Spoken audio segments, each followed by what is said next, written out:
Giants' turn to try and answer, and here's Saquon Barkley, and he's off to the races. The 30, the 20, Saquon for 6. Deep to right field. Oh, baby. Put it on the scoreboard. The kid has done it again. Jordan, open. Chicago with the lead.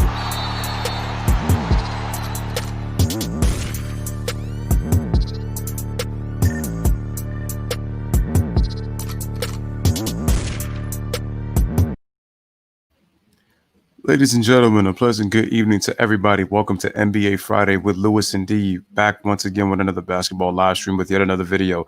As you guys come in, make sure to smash that like button, hit that subscribe button. Make sure you got your notifications are turned on. Make sure you guys are sharing on your social media outlets. Truly appreciate that. Welcome to another basketball edition of Lewis and D Basketball Live on the Lewis Sports Network. We got the Houston Rockets against the Dallas Mavericks, the Battle of Texas in the Orlando bubble.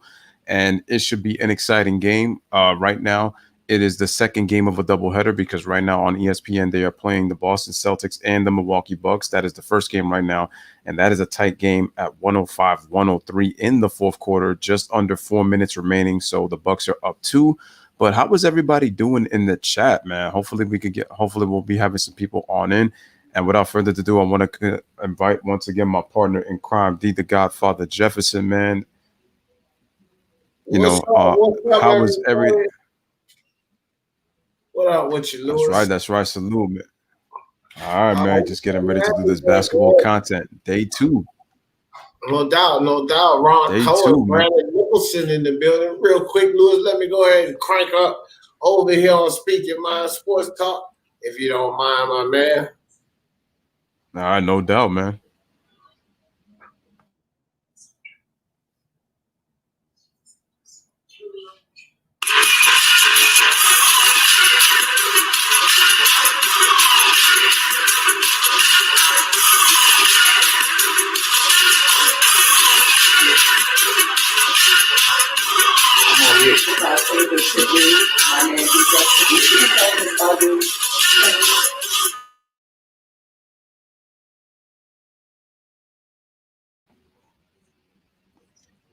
What's up, sports fans? It's your man D back. Speak Your Mind Sports Talk. All right, check it out.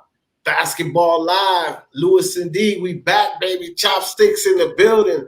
Let's go. We got the Rockets. We got the Mavericks. We got my brother Lewis over here. Basketball Live with Lewis and D. Let's get it. Man, so once again, me and D are back with another one. Salute to Houston Rockets and Dallas Maverick fans everywhere. Battle of Texas in the bubble. 2 of the 3 teams. San Antonio also down there. Shout out to Brandon Nicholson. What's up with you, brother? What's going on, Ron? Shout out to Gabriel, Mets fan. What is up, my friend, my man? Hope your vacation was good. Shout out to Karam. He says, "Yo, Lewis and D, what is good, my man?" True supporter is Karam, man, and can't wait to give you guys this basketball content, man. Coming up just in a bit, just under 3 minutes remaining in the first game, so we get ready for that second game. But again, salute to everybody in the chat. This should be definitely another good one. So it's gonna be awesome. Oh, and ladies and gentlemen, by the way, we got super chats. We got super chats up in here. So now, if you guys would like to send a super chat, you guys can definitely do it right here in the chat. So all you have to do is hit that little S icon at the bottom of the screen right here on the channel, right here on YouTube, right on both either Speak Your Mind Sports Talk or Lewis Sports Network, and you guys can donate to the channel right then and there if you guys would like. Also, there are links to the PayPal and Cash App in the description box down below on the Lewis Sports Network. But again, truly appreciate it, guys, man. Karam says that the Mavs should take care of the Rockets. I mean, we'll definitely see because when you look at the Houston Rockets and the Dallas Mavericks, like, what do you see from these two teams as they are about to play each other, in this NBA game now that, we're back on Friday? And shout out to Jay, by the way. I think it's a real interesting matchup, really interesting matchup, because when you look at teams, teams that were building chemistry during the season before the layoff, both of these teams had issues, with with getting their unit together, mostly with Luka Doncic and Kristaps Porzingis, is because they didn't spend much time together on the court. Either one of them were hurt or injured at a certain time, so they didn't get the time to build chemistry. But outside of that, I think it's an interesting matchup. I see us learning how these two teams are going to look moving forward. That's what I see out of this game. I see us learning tonight how these two teams are going to look forward, going into this playoff. That's what I see. All right. Real quick, let me shout out my man Chopsticks, Boxing Monster, Ron Cohen, Brandon Nicholson. Appreciate you guys. Appreciate all the support. Go ahead, my man Lewis. No problem. Brandon Nicholson says that he's chilling and he's gonna try to have both me and you on. Okay, G Money says salute to D and Jeff. Okay, wait, he says D and Jeff. I think he meant D and Lewis, but okay. Shout out to G Money. Ron says the Bucks Celtics game is a tight one. Yeah, it's pretty tight. It's actually a very, very close game right now. It's 107-105 with 2:30 remaining in that fourth quarter. It looks like Giannis is complaining about a call. Karaj says go Mavs because he is from the Dallas-Fort Worth area, and he says screw the Rockets pretty much. I feel you. Especially when you got a favorite team. I will suggest this. Anybody that's streaming and listening to both of us, we really do appreciate it, especially me, because I need to build back up my basketball side. But mute one of us, because we all said the same thing. That way you don't get that lag or whatever. So mute one of them. Yeah, and that was important. Yeah, so basically just do that, so that way you're not hearing like any extra echo in the background, or you're hearing like so many voices at one time, through two streams. So that way you'll be able to hear the both of us nice, loud, and clear. I hope I don't sound staticky to anybody in the chat, because I know people were saying that it was kind of staticky yesterday. It could be the sensitivity of the microphone. I will try to see if I could get another one in the near future, but but hopefully it's okay, coming into today. Just want to show you guys some out-of-town scores. Orlando beats Brooklyn 128-118. Fournier had 24 points on 10 of 15 from the field and 5 assists. Portland defeated Memphis 140-135. That's a big loss for the Grizzlies. And the Portland Trailblazers, now they move within 2.5 games of that 8th and final playoff spot. So that's big. And then the Phoenix Suns beat the Wizards. People forget that even though that Phoenix is the last team in the bubble, they're still mathematically in it. So that's why the Grizzlies have to be careful, and they have to win their games from here on out. Boston and Milwaukee are actually tied at 107 with 128 remaining. So that game is very tight. We got the Kings and the Spurs, 1 point lead for Sacramento, 65-64 at the half. So that's a tight one. And then right now you are kicking it with Lewis and D in the pregame for the Houston Rockets and the Dallas Mavericks coming up. Yes, sir. Luka, Kristaps, James Harden, Russell. Who's going to win it? Who knows? But we will get a lot. Now, earlier today, guys, just to give you guys an update, I was at it. You know how your boy D. Jeff is, always at it. I'm just like Lewis. That's what we do. We stay working.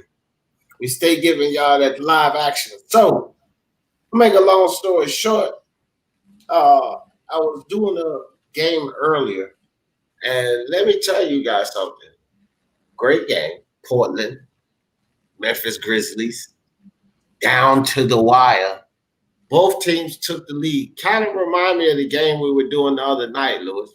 And coincidentally, both teams went up by 11. Both teams came back on the other.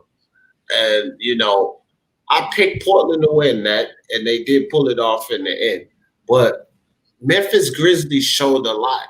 They showed a lot, and they were exactly what I thought they were, because I have the Portland Trailblazers as my dark horse team. So with that being said, I think Memphis Grizzlies did exceptionally well. They took them into overtime game. Overtime. Took them down to the wire. So, Portland did what they were supposed to do in overtime. They supposed to put those young boys away, and they did that. They need every game. Portland needs every game at this point. That's how I feel about it. Yeah, So no, they're gonna need every single game if they're gonna get to that eighth and final playoff spot. The Memphis Grizzlies, they already overachieved this season. To be quite frank, honest with everybody in the chat and including UD, because nobody saw they knew that the Grizzlies had talent, but nobody was predicting that they'd be a playoff team. And people forget they started, as G Money always says, they started 6-16 to start this season. What did hurt them a little bit was losing the pieces of Solomon Hill and Jay Crowder. So that had to force them to adjust. And then the worst part happens was that then COVID happens, because the Grizzlies actually had a tougher schedule in the last 19 games of the season before the COVID-19 happened, or else that even would have been more dreadfully for them. And we would have had to see if they would have been able to handle those tight games. Because now look how much time that gave, because also look how much time that gave Zach Collins, and it gave Nurkic to get healthy. Now they're healthy. But I'm still interested to see what Portland's going to do and how Terry Stotts incorporates them. But Memphis, they have shown me something. They do. I will say that they do lack some veterans, because I think that would help having veteran presence on that Memphis team, because this team is really young, really young. But like I said, they've overachieved. So it's like you really can't ask more what you expected. It would be great to see them in the postseason, like for sure. But I just think that it might come down to, I feel like Memphis still has a chance to get their games together, but I'm gonna see, because if the Grizzlies can make the playoffs, then I'll be wrong. But I think it might be Portland, or it might be New Orleans, even though New Orleans did lose last night in a game they should have won. yeah. But shout out to Brandon Ingram, bro, for having the capacity to take that shot, and it rimmed out. So he almost won the game for them because it rimmed out. Boxing Monster said Luka fire. Yeah, Luka Doncic is a beast, man. All right, guys. So I'm just going to show you guys some. Milwaukee's up 110-107 for those who want to know. It's just about to reach under a minute remaining. And Chris Middleton just put them up 6 with a dagger 3-pointer right now that just put them up 6, 113-107, just under a minute remaining. Just want to give you guys some stats real quick in terms of team stats. So the Dallas Mavericks, they're shooting 46% as a team, 37% from 3, and they're one of the better free throw shooting teams in the league in the top 10 at 77%. Houston Rockets shoot 45%, 35 from 3, and 79 from the free throw line. That actually puts them in the top 5. We look at rebounds. Dallas is a better rebounding team, but they both average about the same amount of offensive rebounds. Also, the Mavericks average about 25 or 6 a game, so that puts them in the top 10 as well. So they really share the ball. I know a big part of that is obviously with Luka, because he is their best passer. The Rockets average about almost 9 steals a game. And then if you look at the blocks, they're just about even. The Rockets, though, they turn the ball over 15 times a game, whereas the Dallas Mavericks are just a shade under 13. So the Mavericks don't turn the ball over as much. And a quick update, there will be no Eric Gordon in this game. So y'all remember that. I told you, so there is no Eric Gordon. He's out for 2 weeks with that ankle injury. And I got to ask you a question, D, into the chat. What are you guys looking forward to in this game? Like, what matchups are going to be intriguing for you, in this game coming up between the Rockets and the Mavericks? Harden and Luka. I mean, okay. That's what I'm looking for, the stars, bro. I want to see what those two guys do. I'm not even going to lie. And then, of course, Porzingis and Russ. I mean, but outside of that, like, I'm not – like, the matchups, I do want to see how Harden performs versus how Luka performs. And I think Harden, we're going to get what we usually get out of Harden. It's always that big game. It's always that big game that Harden struggles in. But along the way, he's always Harden. So I think that we're going to get what we get out of him. Luka, we have to see really what he does and then do the comparison, you know what I mean? But as far as the teams are concerned, I just want to see how they look moving forward. That's what I'm really interested in. Okay. Cool. I'll tell you mine's in a second. But shout out to Logan McKinney, Sacramento Kings fan. Won't only be able to watch some streams tomorrow. He's going somewhere. That's cool. Just appreciate the support, Logan. Jay says, I told you that Jay says, I told you Reggie Jackson was dumpster juice. Here's the thing with Reggie Jackson. He plays well more so when he's playing a backup point guard role rather than being a starter. I mean, he did have one career season, but he's best as a backup. He's not really a starting point guard. Right now he's doing it obviously because Patrick Beverly really had not got really any practice time. So that's why he's playing. But that's why, he ended up being the point guard for right now. Brandon says, every time I look at Giannis, I think the sky's the limit for him. Shout out to Jello Man says Rockets are winning this. Again, guys, like the video and subscribe to both channels. Again, you guys can super chat on the bottom right in the chat. Brandon says, G Money says Harden versus Luka will be fun to watch. Brandon says, me, Luka versus the bread is what I'm looking forward to. Oh, versus the beard. Here's what I'm looking forward to. I'm interested to see the defenders that are going to be played with against James Harden. When I look at Michael Kidd Gilchrist, Dorian Finney-Smith, also Tim Hardaway Jr., who has killed the Rockets this season. He's played very well against them. And then here's the key thing. Is Porzingis going to stretch the floor, or is Porzingis going to dominate inside in the post? Because if I'm Porzingis, I actually would try to slow the game down on the Rockets because, number one, the Rockets are playing small. They want to keep the floor spread and they want to shoot the threes. And then if you look at the way that they've built this Maverick team, it's kind of similar to Luka's playing style. You want the floor spaced out. But if I'm Porzingis, I would be calling for that ball down low because the Rockets don't really have any bigs. And I want to get deep position on the Rockets to where they're going to have to do something to Porzingis. Now you're going to have to ask, what do you want to do? Are you going to want to contain Luka or contain Porzingis inside? So that's what I'm looking forward to in this game. Right. Okay, good breakdown, bro. Don't have much to take away from or add to that. That's a good breakdown. And that's what they're going to have to do. They're going to have to figure Porzingis. I think this kid, if he stays healthy, he's just going to get more and more dangerous. Yeah, it looks like the Bucks are going to win. They're up 7, so we're getting ready for the game coming up. Big win for the Bucks in their first game back. And what was I going to say? I was just about to say something. It was pertaining to. Oh, okay, right. Logan has a question. Says, do you think the Rockets are going to be able to stop the bigger lineups like the Nuggets or the Sixers?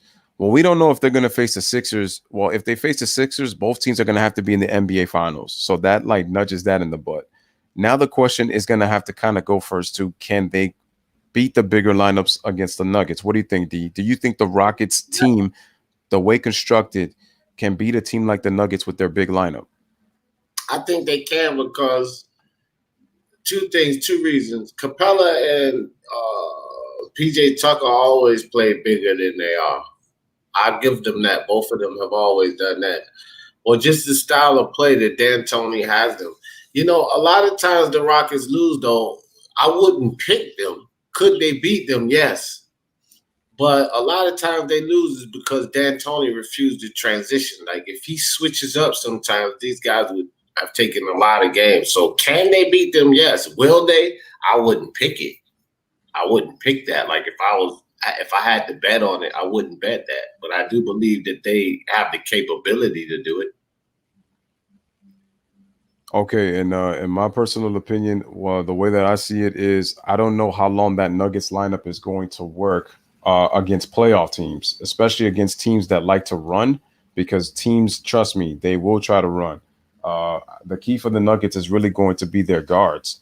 If we're being quite frank, honest, I know that Jokic is the best player on the team, but the guard play of Gary Harris and Jamal Murray is really going to be key for the Nuggets if they're going to go make a deep playoff run. Because I already can see weaknesses in that big lineup. The big lineup would be they have to impose their will inside, even though Jokic can stretch the floor. Then on top of that, if they decide to play against a small team and a small team decides to run, it's going to be a problem because you're forcing bigs to go up and down the court, which means they're going to be tired. And defensively, it's going to be tough for them to be able to deal with. And I think that the key is going to be what play style is going to win. Like, is one team going to be able to adjust to another team? So you have to force the team to adjust to your play style. And I think if the Nuggets try to play the style of the Rockets, they're going to lose. So the Rockets have to just be conscious to continue breaking up. to I don't know if it's me. I think you might be breaking up, fam. Let me see. Can you hear me? Am I still breaking up?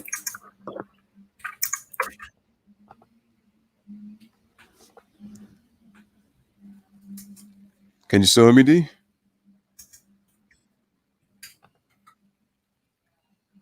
Hello?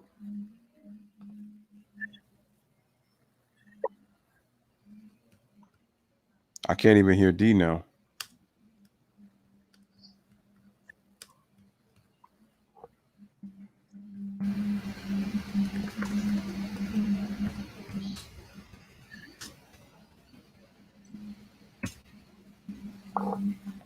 This tends to happen. I might have to give myself a better microphone.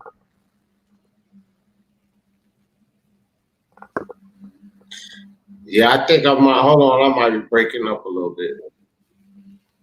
All right, shout out to. I'm breaking. Hold on for a second. My connection messed up. Give me a second. All right.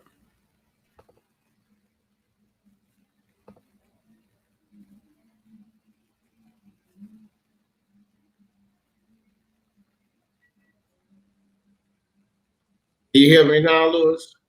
I can hear you. All right, my bad. I had a problem right with my connection. All right. So once again, shout out to the chat. Yeah, I know Capella's with the Hawks now. Yeah, that was just a thumbnail that I had looked up. I was trying to get, with the teams and stuff like that. Yeah, I know he's with the Hawks. They ended up trading him. So that was a big loss. Ron says if Luka can get that chemistry going with KP, especially in the pick and roll, that could be deadly. Yeah, I've always said that. I said that Luka has to get consistent chemistry with Porzingis.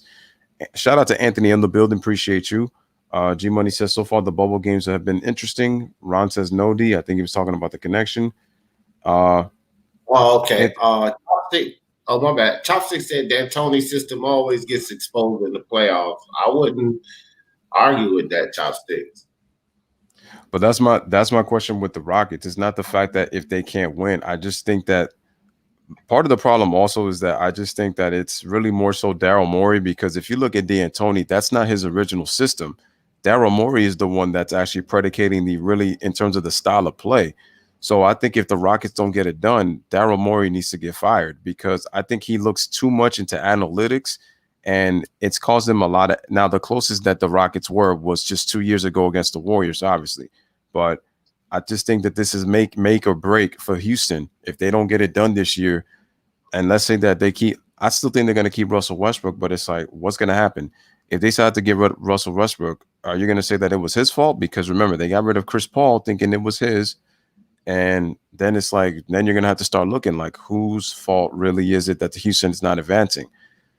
And so I will say that Mike D'Antoni should have been trying to make his own adjustments, but it's like, once it's plan A, that's it. It's plan A, plan A, plan A. So that's why I have to see if Houston could go far with their small ball lineup.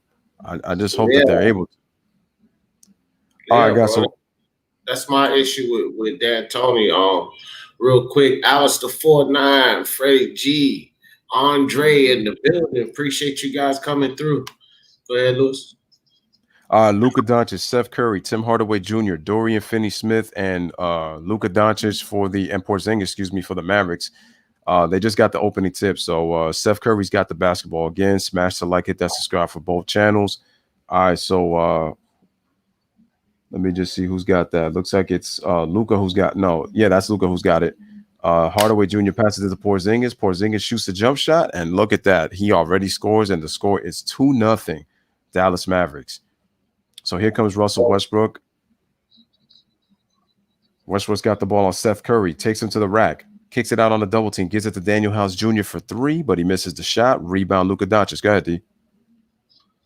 Luka Doncic bringing the ball down the top of the key, and it looked like there's a clash in the middle of the lane. PJ Tucker, Porzingis. Looked like a foul called on PJ Tucker. Yep, looked like they called the foul on PJ Tucker. All right, guys. So Luka passing the ball in. Back to Luka. Luka up top. James Harden on the defense. Switch up. PJ Tucker on the defense. Doncic inside. Tosses the ball up. Can't finish. PJ Tucker comes down with the ball. Kicks it to James Harden. James Harden out on the ring. Is that House Jr.? No, that was Robert Covington. That was Off Covington. the mark. Covington off the mark with it. Kristaps Porzingis bring it down. Kicks it to Seth Curry. Seth drives in the lane. Hit from behind on Covington. That's going to be a foul. So Curry will go to the line for 2.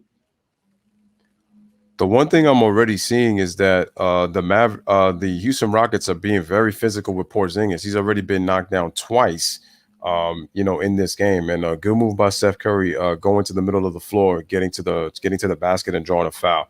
You want to get the Rockets in foul trouble because then they really can't exploit that 3-point attack with key players.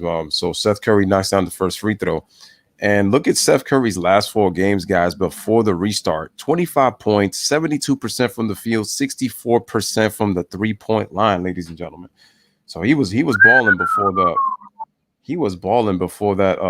before the NBA closed down, but he misses the second free throw. All right, so here comes Russell Westbrook. The lanes are spread wide for the Rockets, but he loses control of the ball, and Covington has to go get it. Nice pursuit by Steph Curry right there on the defense. Gets a switch with Luka Doncic. So Russell Westbrook takes it to the rack, shoots it off the bank shot, but he misses the shot. Rebound, Luka Doncic. And I noticed Luka is always around the area to get those rebounds. So Porzingis sets the screen on Russell Westbrook. Luka takes it all the way to the rack. He gets stripped, and wise move by him to let it go, and the Dallas Mavericks will retain possession. Good hand by PJ Tucker to get in there and knock that ball away. 15 seconds on the shot clock. Luka Doncic to bring the ball in. Gets it over to Kristaps Porzingis. Got James Harden on him. Good hand by James Harden to get in there. Trap Porzingis up. Stolen by Covington. Harden got the ball. Harden coming down. And wow, the Euro step, but Harden is thriving in pain on the floor. That is not a good sign for the Houston Rockets, man. Not at all. And at first I thought he was holding on to his knee, but it looks like he's holding on to his ankle when he did that Euro step. So it looks like he's going to try to walk it off, but he's going right. Let's see where he is. Yeah, he's going to try to see if he can walk it off. And he's tying his shoe. The last thing you want to do is, I don't care what anybody says about James Harden, and I know people have been critical, especially me, but I will say this. Harden is is the biggest piece on this team. You lose him. Russell can hold the float a little bit, but it's not going to be. Oh, he stepped on. Looks like it was Dorian Finney-Smith's foot. He didn't roll it too bad, but he did roll it a little bit. But I tell you one thing, man, Russell Westbrook, he just don't make good decisions. So they need to. I don't know, man. They gotta have James Harden on that field. So he does drain the free throw. Tie game, guys. Luka Doncic bringing the ball down. Take it away, Lewis. So Luka Doncic gives it to Finney-Smith, gives it to Porzingis at the top of the key, shoots the Dirk one-legged fade shot, and he knocks it down. That's a nice splash by Porzingis. He's got 4 points already. Dallas leads 5-3. Russell Westbrook takes it all the way to the rack. No defense by the Mavericks, and he said coast to coast. He said, give me that. 2 points for Russ. Game tied at 5. Here comes Luka Doncic, right coming back. Tries to step back, gives it to Finney-Smith. Finney-Smith pump fakes, dribbles on PJ Tucker, goes behind the back, and faces a little bit of a double team. Can't find anybody. Gives it back to Luka Doncic, who's got Covington on him. Drives left. Nice strip by Covington on the way to the basket. Here come the Rockets to transition. Harden tries another Euro, goes with the left hand and scores it off the glass. Beautiful move by Harden. And the Rockets take the lead for the first time, 7-5. Take it away, D. Look like Harden ankle feeling pretty good. Kristaps Porzingis got knocked to the ground, got up hobbling a little. Looks okay already. Finney-Smith and the Kristaps turnaround jump shot. Over the top of Tucker, but he can't drain the shot. James Harden's going to bring the ball back down for the Rockets. Harden, nice pass inside to Covington for the dunk. Going to be a 9-5, 4-point lead for the Houston Rockets, guys. 8 minutes, 57 seconds left in the first quarter, and we're going to commercial break. All right, guys, smash that like, hit that subscribe for the Lewis and D right here on the Lewis Sports Network and Speak Your Mind Sports Talk. Again, guys, if you would like to super chat in the channel, you guys can do super chats on both channels. So just letting y'all know. Shout out to Anthony. He says he's got H-Town. G-Money's got the Mavs. Ron has said Harden got back up. Jay says he's got the Rockets. Ron says KP. Okay, shout out to Photographer. He says the Rockets looking good. Appreciate you coming through the stream, my man. Again, hit the like as you guys come in for both channels. G-Money says that the Rockets are moving the ball efficiently. I think they're moving the ball more so on the fast break, but I think that their defense has actually been pretty good so far against the Mavericks, and they're getting in transition. I think their ball movement has been pretty good in transition. I still got to see a little bit in the half court, but in transition, they've looked really good.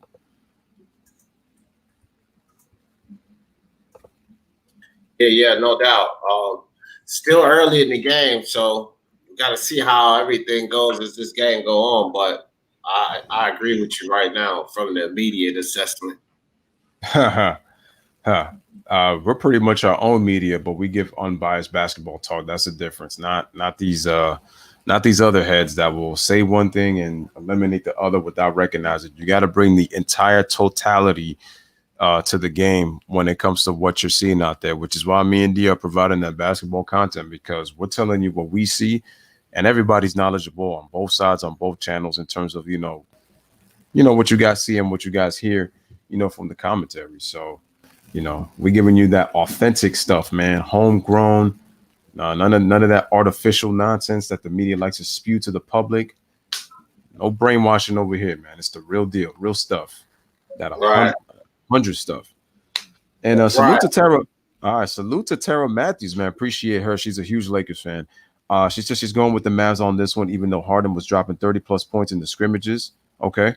Oh, by the way, Russell Westbrook has 30 straight games of scoring, a streak of 34 straight games with 20-plus points in a game, so which is the longest active streak of his career. Just wanted to throw that out for you guys. So he's been. Yeah. Tell your mom to cash out you some money. Sorry about that, Lewis. PJ Tucker, my man Chopstick says PJ Tucker at the center. That's my problem with the Rockets. Yeah, he is small, but like I said, man, PJ and Clint Capella play a lot bigger than what they are, and that's just their strategy. They play that small ball thing, you know what I mean? But I know Chopsticks, he is small to be playing that 5 position. They need to feed KP the ball all night and abuse the Rockets 6'7" center. Yeah, easier said than done. PJ Tucker just swiped the ball away from Kristaps Porzingis twice. He's got fast hands. He's strong, so he's down there for a reason. Look at that dude's broad shoulders. So we back to the game, guys. So Luka Doncic has got the ball, gives it to Kristaps Porzingis. Luka gets the ball back, and he gives it to Tim Hardaway Jr. for 3 in the corner, and he splashes it. Splash. Score is 9-8. Houston up by 1. Going down with 8 minutes, 30 seconds remaining in that first quarter. So here comes Russell Westbrook, gives the ball to James Harden. James Harden gives it back. Nice little give and go. Russell Westbrook spin moves, gets into the paint, misses the shot. Nice athletic move, though, but tough in traffic. Here comes Tim Hardaway Jr., tries to pass it, gives it to Seth Curry. He pump fakes, shoots a 3-pointer, but he misses the shot. Offensive rebound by Finney Smith. Look at him fight for that ball. Oh, wow, we got a double team. Yeah, no, that's a clear offensive foul. Man, he hit Covington hard, clearing space, and Houston will get the basketball right there. Man, that was a nasty shot by Finney Smith on that rebound. That was a tough shot right there. Come on, Kristaps. Why you? Hey, man, these players are funny. Kristaps goes over there and tries to argue that, man. He tried to take Covington's nose off. All right, so James Harden brings the ball down. Look like Finney Smith on the defense. James Harden dribbles around him right to the lane for the easy layup. James Harden fast with that crossover. Cut to the lane. 7 minutes, 50 seconds left in the first quarter. Luka Doncic brings the ball back down. Crossover on Covington. Luka passed the ball to Seth in the corner. Seth almost loses it. Gets it over to that Finney Smith. Doncic switch. Doncic step back 3 and drains it. Nothing but the bottom of the net. Tie game. Dallas Mavericks 11. Houston 11. So what's out in 11? The Mavericks got to play better defense, though. Letting James Harden get to the rack like that, way too easy. Tim Hardaway's got to do a better job. Terrible possession by the Rockets. They turn it over. Here comes Luka Doncic on Covington, but good. Nice recovery by Covington. Didn't give up on the play and pushes the ball out of bounds, but the Dallas Mavericks will retain possession. Oh, I'm sorry. No, that was Finney Smith who guarded him, but that was terrible defense. You let Harden get all the way to the cup, and Luka Doncic is taking a page out of James Harden, but just a more cleaner step back from three on the left side of the floor. All right, so Max Kleber's in the game. Excuse me. All right, so here comes Tim Hardaway Jr. Oh, wow. Terrible defense by Harden. Wow. Tim Hardaway tried to catch a body and dip, but couldn't. Gets fouled, and he'll go to the free throw line to give Dallas the lead. 7:12 remaining in that first quarter. We are tied at 11, folks.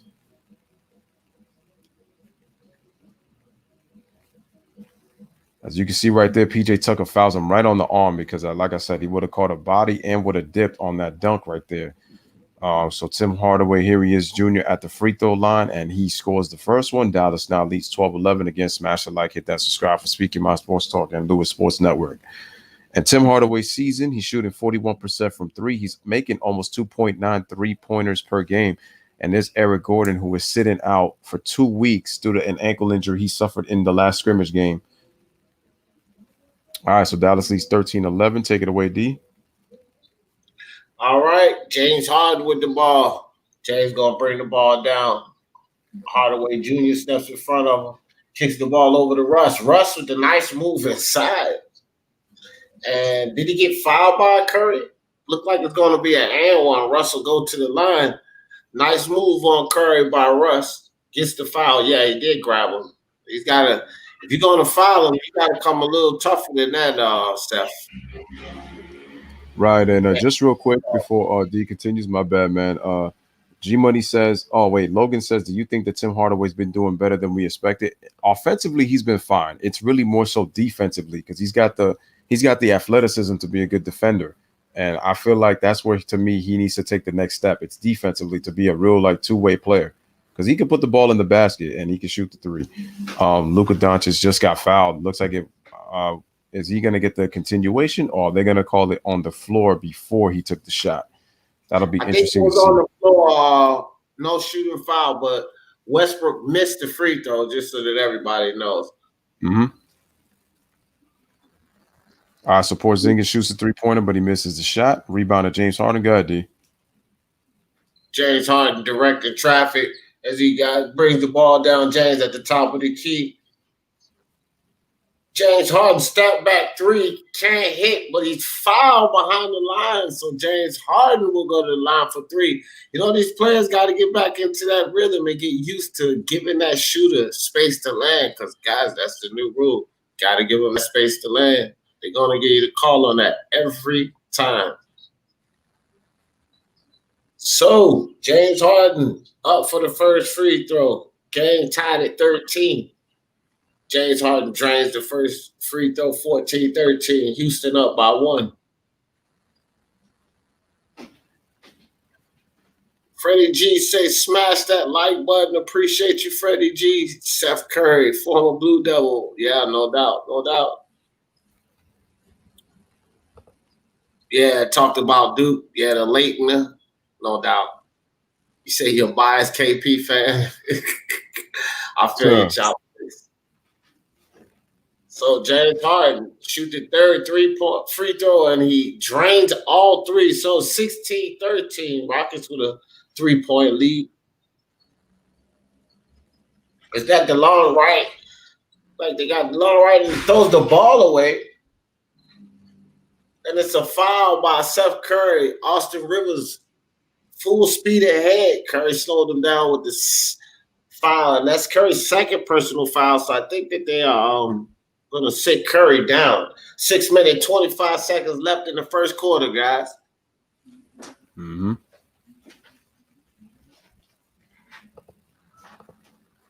All right, so Seth Curry is going to sit down while the play continues. So the ball's given to James Harden. Jeff Green and Austin Rivers have both checked into the game. So has Ben McLemore. So James Harden's got it, gives it to Covington. They swing it to Austin Rivers in the corner for three wide open, but he misses the shot. Good ball movement by the Rockets. And we got a loose ball foul. And who is it going to be on? It looks like it's going to be on Kleber. So he's going to pick up the foul. And that might be his second or it might be his first, not sure. But the Rockets will keep the ball back, and Ben McLemore is going to go to the free throw line to shoot 2 to try to see if he can extend this lead, hopefully to 4 or 5. So we'll see what happens as he's at the free throw line.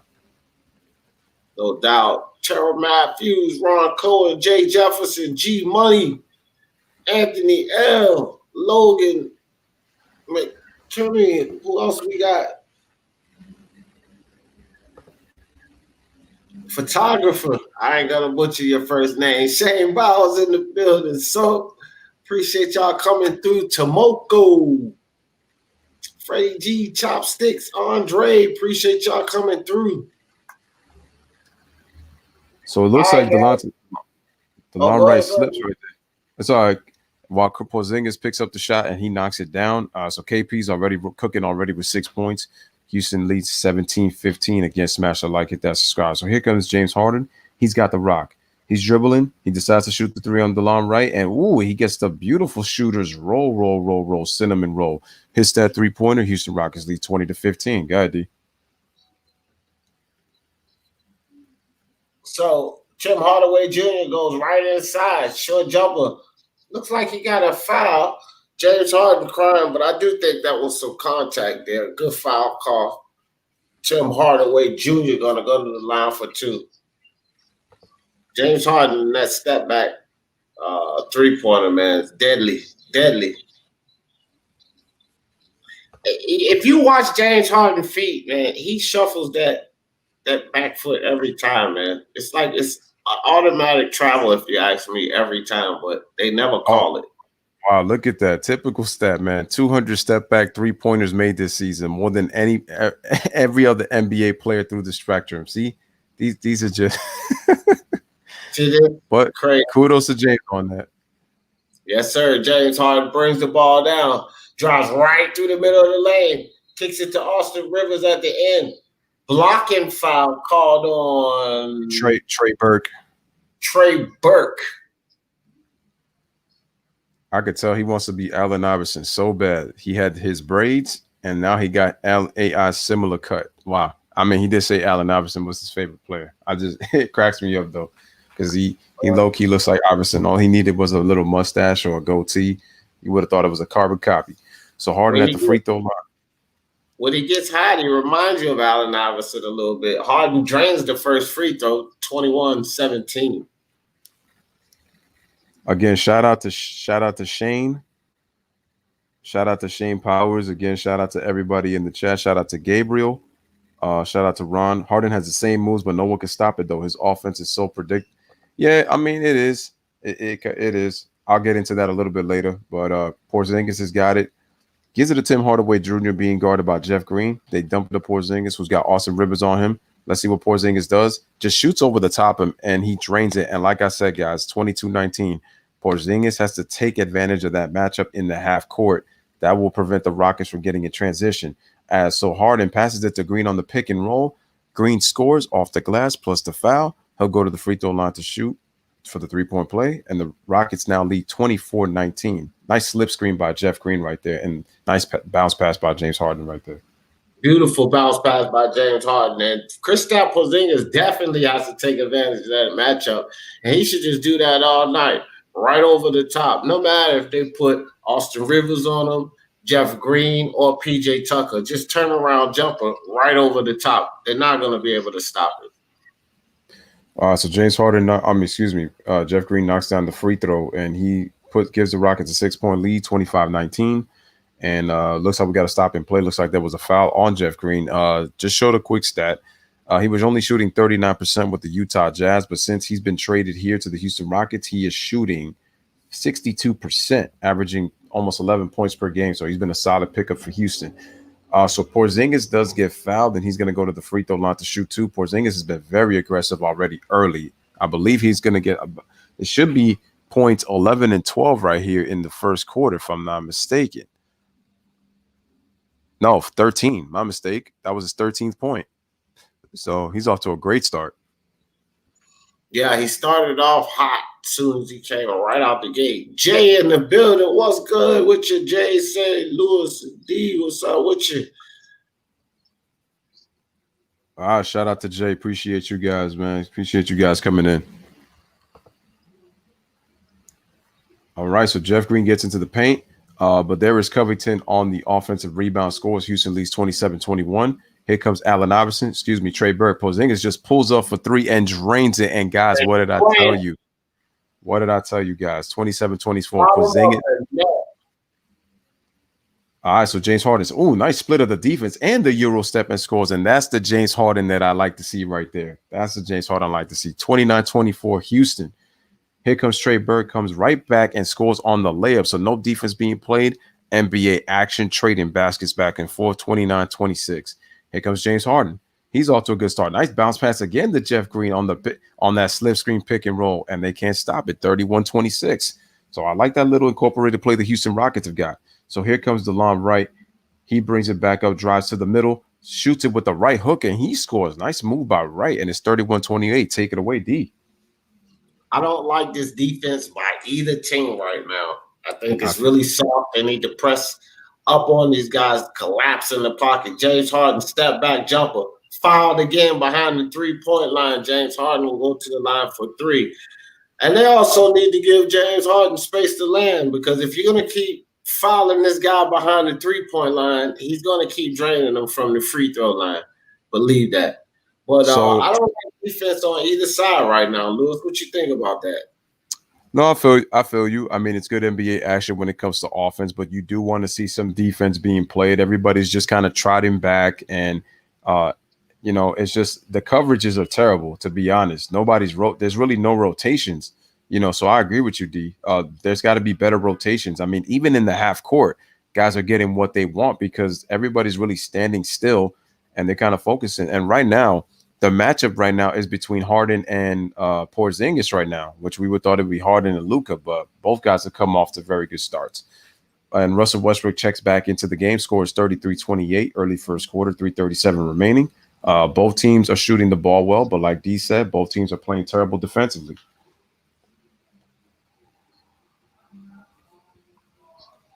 All right, Harden on his second free throw gets the bounce, 34-28. Take it away, D.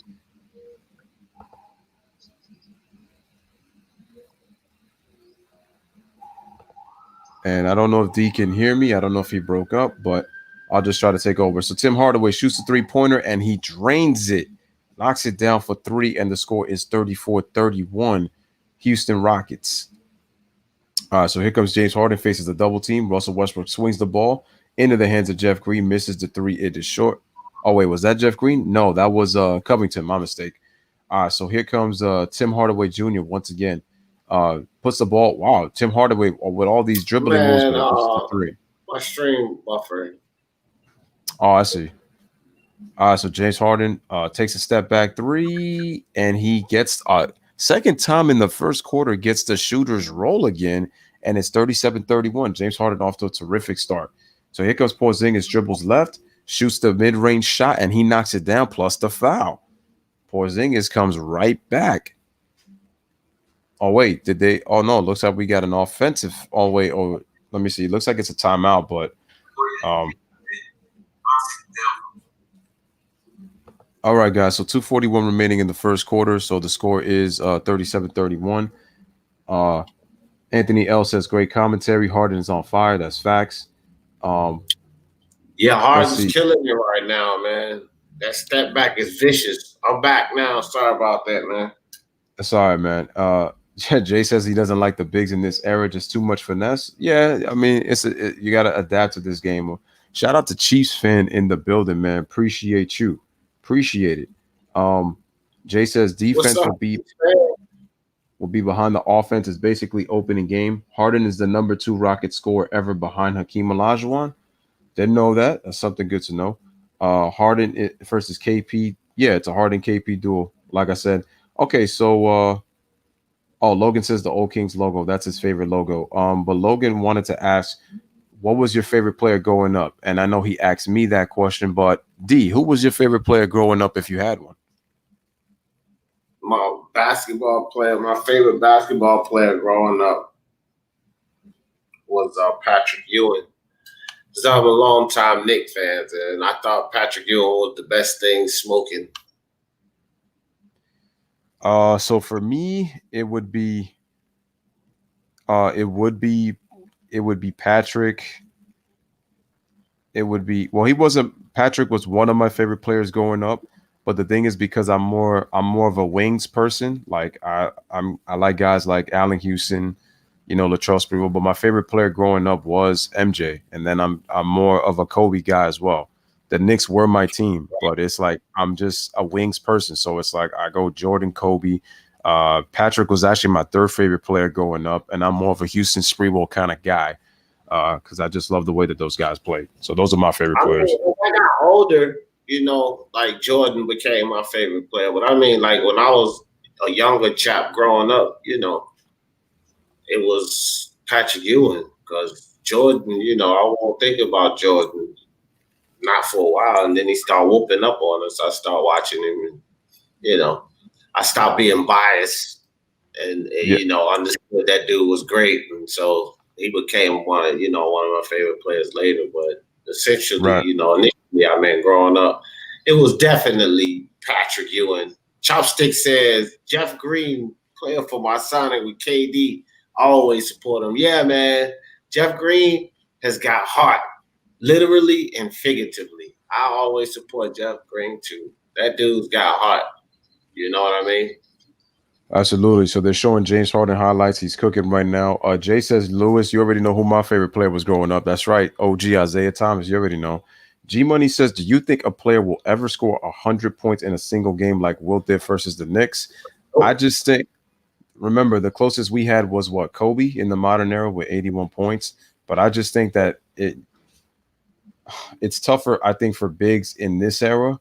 And I think you would have to get in a Kobe-like zone for somebody to be as close to scoring 100 points, I think, because it was different with Wilt compared to what other players are, in today's game.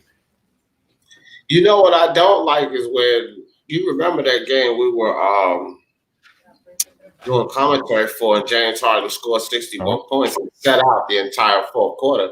I don't like the fact that they set him out because he was on fire. I think he could have beat Kobe's. He might have scored 20 points or more in that last quarter, the way he was shooting that night. True.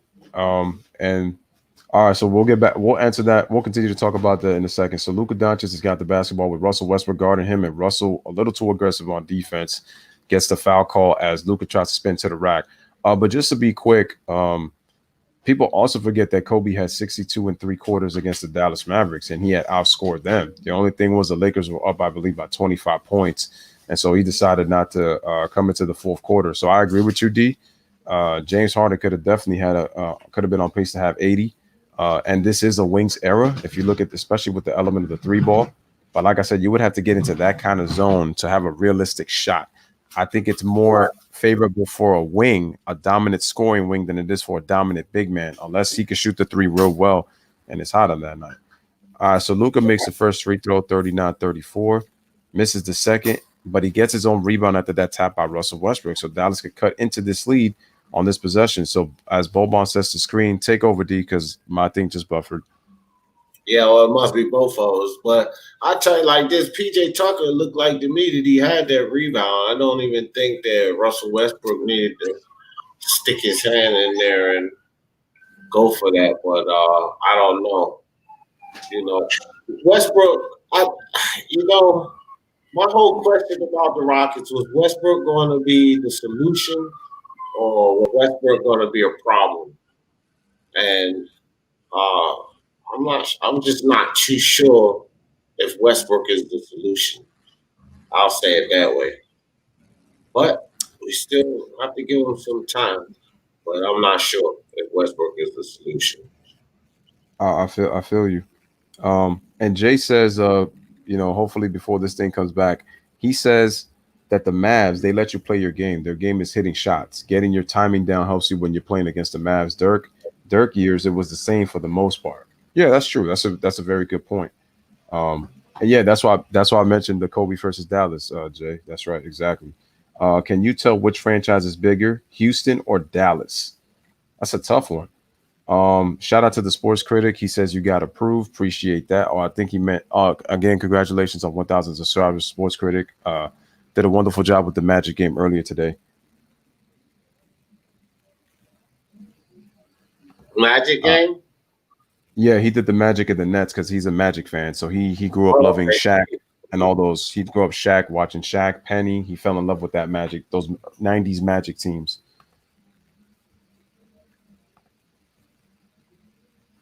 All right, let me see if the stream has come back. So far, it doesn't look like it has. Sports Critic wants to know, how long did it take you to get the application approved? It only took me 2 days, and I'm guessing it was probably because of the fact that I had a lot of watch hours and I don't know, going through my channel. I guess it was pretty much that they got approved. It took me really 2 days. They sent me the notification, and I was able to get it since I had the watch hours. I think it'll probably be the same with you, Amir, since the fact that you have a lot of watch hours already and you got it a long time ago. Because I had a lot of watch hours way before I even had hit the 1K. Way before that. I just tell you like this, just make sure your Google AdSense account is straight. That's what's really important. If that Google AdSense account ain't straight, that's going to hold you up, because it definitely held me up. Thank you, Lord. Yeah, and so I was able to set the Google AdSense account myself. Let me find a different stream, because for some reason the stream is it's not really coming up, because my internet is fine, but it's not coming up. So let me just go to. It can't just be you, because it's happening to me too. So let me just go to Buff Streams to see if that will work. Let me just try another stream here. Yeah. Let's see if this one works.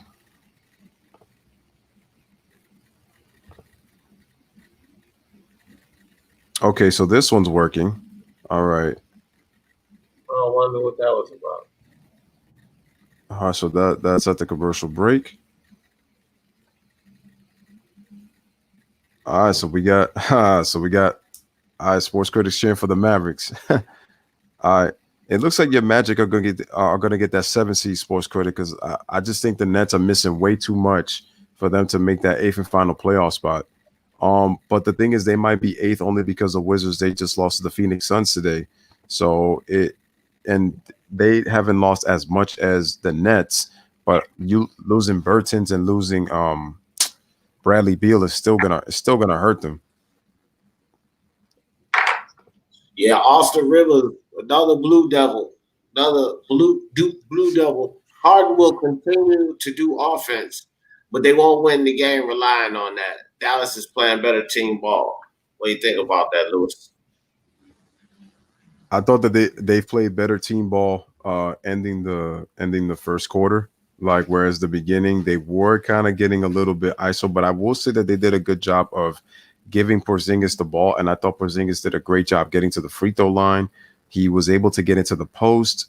He used his matchups to his advantage, where he just rose up. He realized when he had a smaller guy on him, he pretty much used his height to his advantage. So that was good.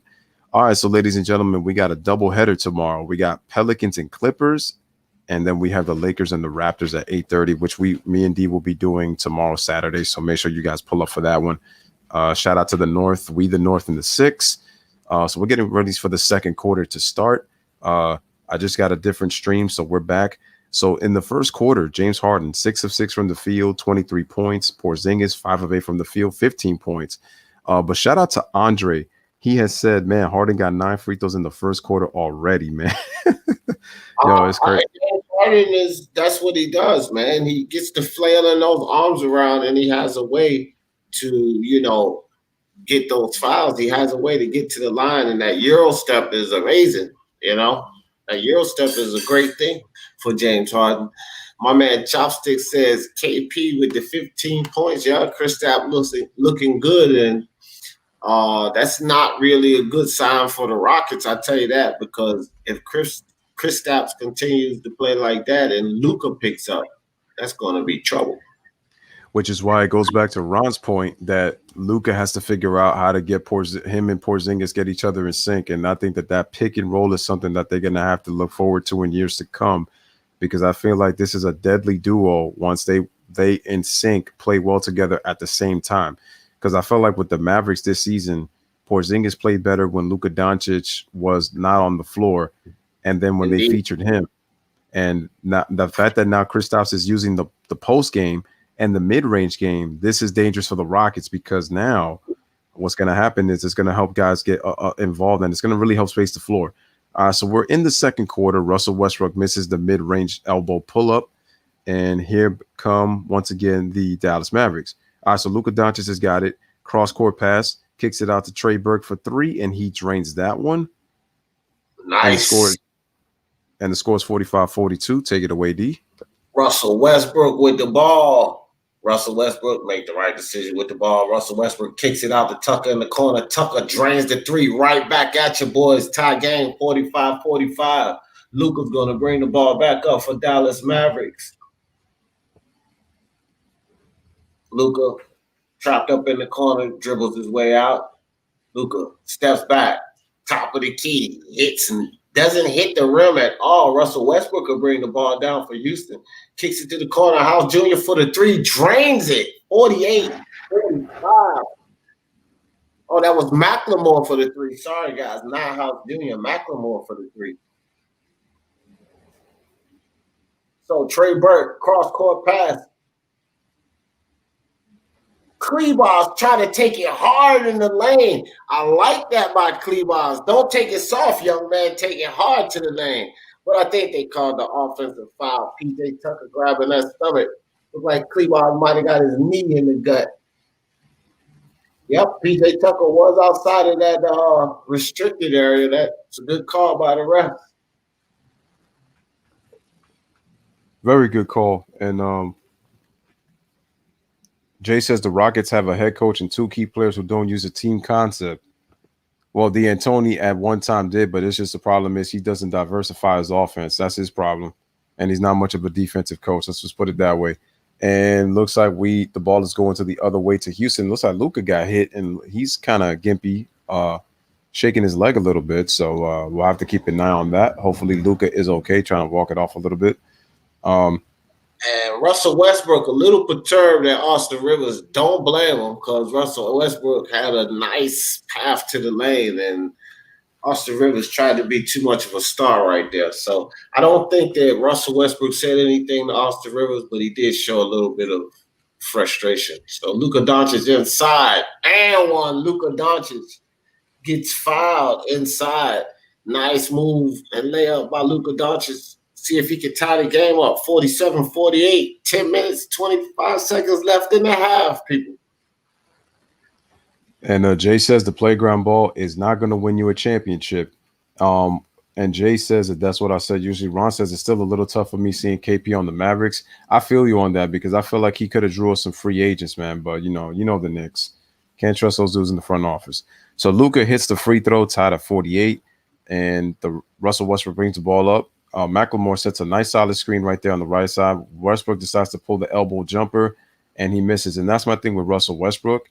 Try to move that ball around, because you're not hitting the elbow jumper like you once did in OKC. So just continue to move that ball, attack the paint, and then try to see if you could develop your shot a little bit more by getting some easy baskets. But ball was deflected, and Dallas will retain possession. Wait for McLemore to get his hand in there and knock that ball away. Keep that easy three-point shot.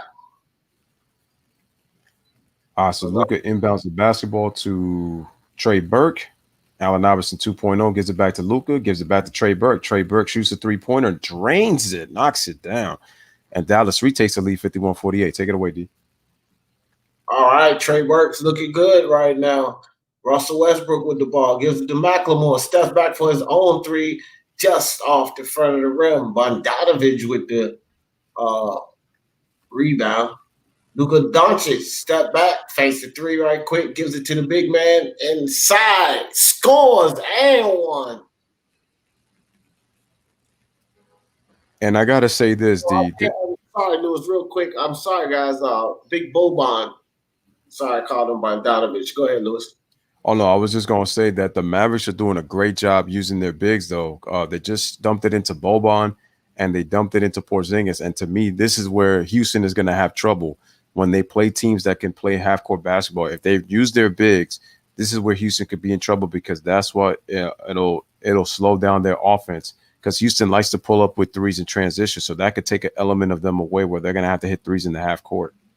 And Boban is not one of your big slumpy big guys. He's pretty agile. He can move around pretty well. So, and so can Kristaps Porzingis. So it's good to have them. Russell Westbrook takes it right to Boban, gets hit in the face. So he gets the foul. We'll go to the line, but he's bent over right now. Let's hope Russell Westbrook's okay. I think he might be putting on a little show, some of these guys. But he did get swiped in the face. Boban tried to get the block on him, and Boban's got some big hands. When you look at the replay, his hands almost the size of Russell Westbrook's head. So just imagine one of those fingers coming down, swiping you across the chops. he's got hands of the Big Show, like oven mitts, for God's sake. Yeah, sakes. man. But not enough to stop Russell Westbrook from draining that free throw to convert on the 3-point play, 51-53. And a clear lane for Luka Doncic down in the hole for the score. P.J. Tucker gets the ball ahead to Westbrook. Westbrook, watch your back. Trey Burke sneaking up. Westbrook feels them coming. Westbrook drives the lane. Easy score for Westbrook right around Tim Hardaway Jr. You got Luka Doncic coming back up the court with the ball. Got Covington on the defense. Doncic contemplated the three-pointer, passes it off to Trey Burke. Back to Doncic. Doncic guarded by Tucker. Doncic puts the moves on Tucker. Go inside. Covington, nice defense. Doncic can't hit. Covington gives it over to James Harden. James Harden on the wing. Got Trey Burke on the defense. Passes it to Westbrook, but Westbrook loses the ball. Hardaway picks it up. 3-on-2 off to Trey Burke. Corner three. Trey Burke drains the three. 58-53. Dallas Mavericks up by 5.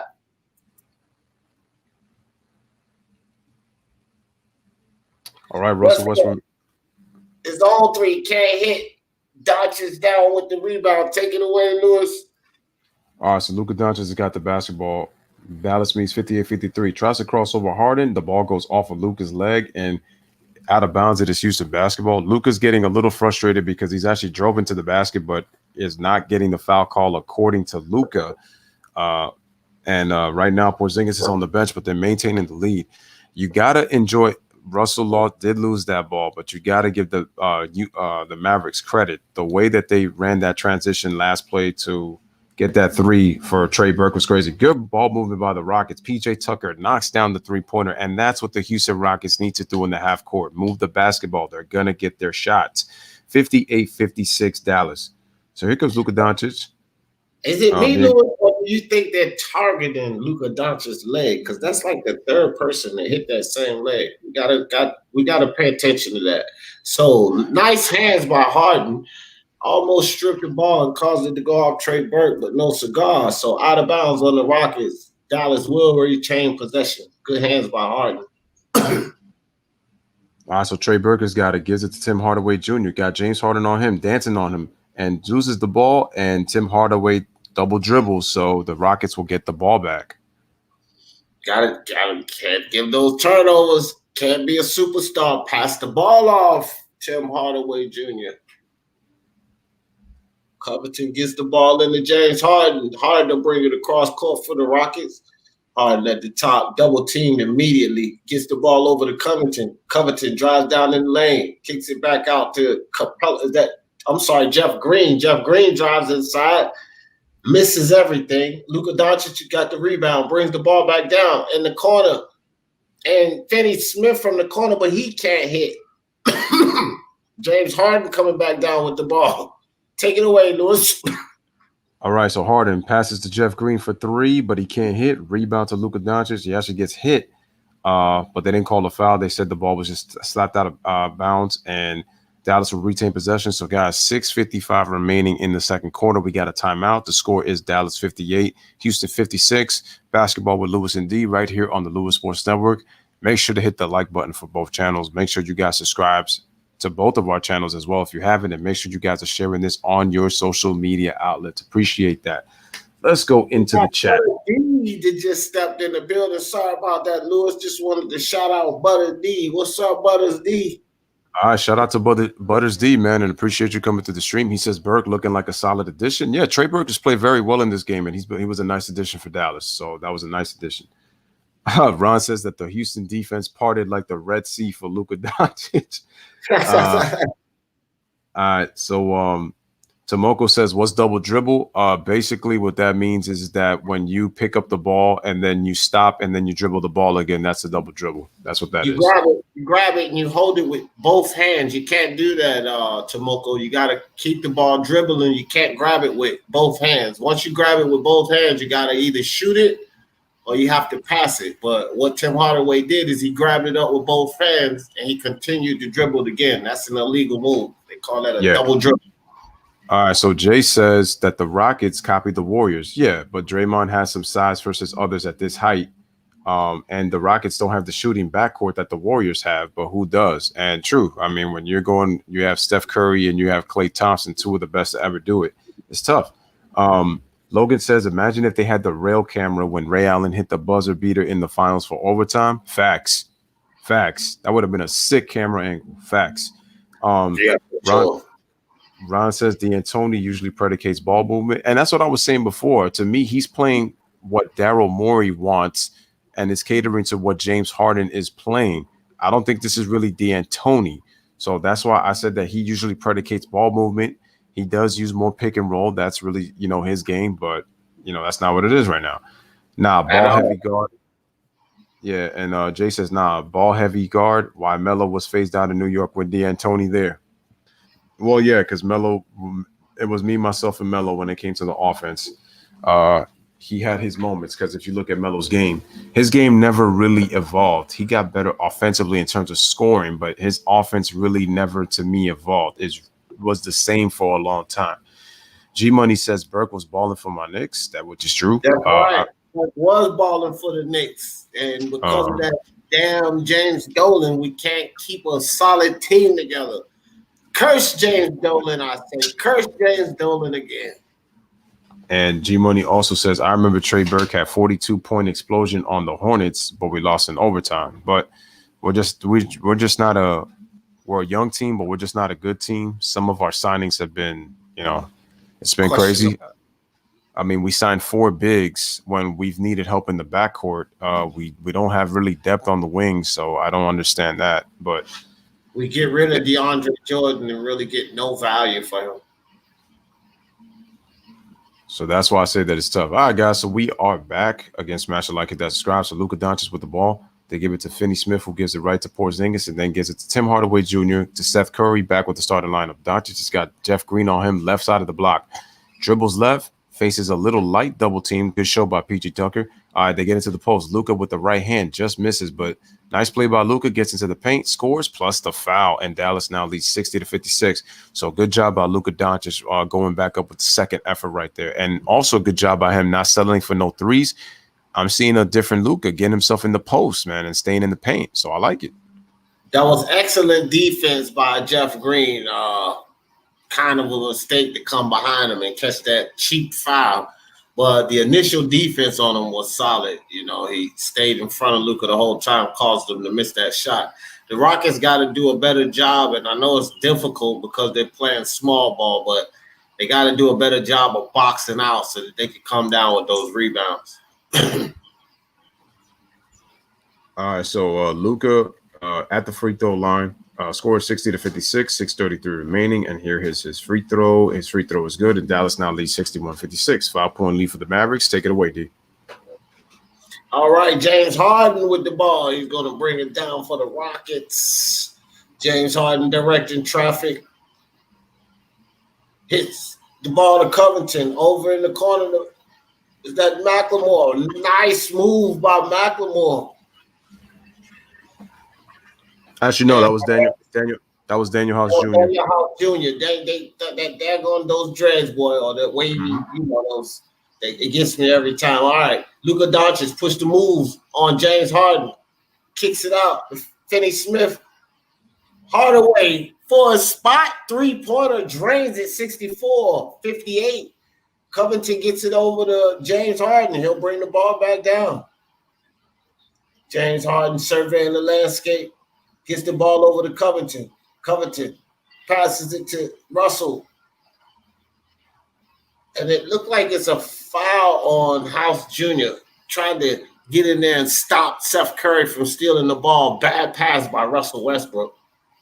And Russell Westbrook got away with a foul. That should have been a 4-point play. And good job by Dallas. It wasn't just the passing, but the penetration. Poor Houston defense. They forced the defense to collapse with Houston. Good passing by the Mavericks, good patience, and they got the shot they wanted on that Tim Hardaway 3 to push the lead up to 6. So Curry's at the free throw line, getting ready to shoot, makes the first free throw. The score is 65-58, 7-point lead for the Mavericks. Again, guys, you guys can donate to the channel if you guys like to. Cash App and PayPals are in the description box down below, and you also can super chat to both me and D on our channels if you guys would like to. We definitely appreciate the support. As Curry misses his second free throw and James Harden's got the basketball, faces a light double team pressure, and the Rockets almost turn it over, but fortunately for them, it was kicked. And the Rockets their passing is starting to get very sloppy in the second quarter, which is why Dallas is really taking advantage of their points off turnovers, which is going to be a key stat in the first half. Also, they're going a little cold because neither team really playing top-notch defense. You got turnovers by both teams, 6 by the Rockets, 5 by the Dallas Mavericks. So neither team are playing good defense, but the Rockets are not putting that ball in the basket. Hey, Lewis, I got a message for you in the private chat, fam. No problem. In the meantime, Daniel House swings that ball to P.J. Tucker. Gives it to Russell Westbrook. Russell Westbrook goes to the basket. Nice reverse layup by Russell Westbrook. Poor defense by the Mavericks, and it is 65-60. Take it away, D. All right. Tim Hardaway Jr. going to bring the ball up for the Mavericks. Hardaway Jr. at the top of the key. Russell Westbrook on the defense.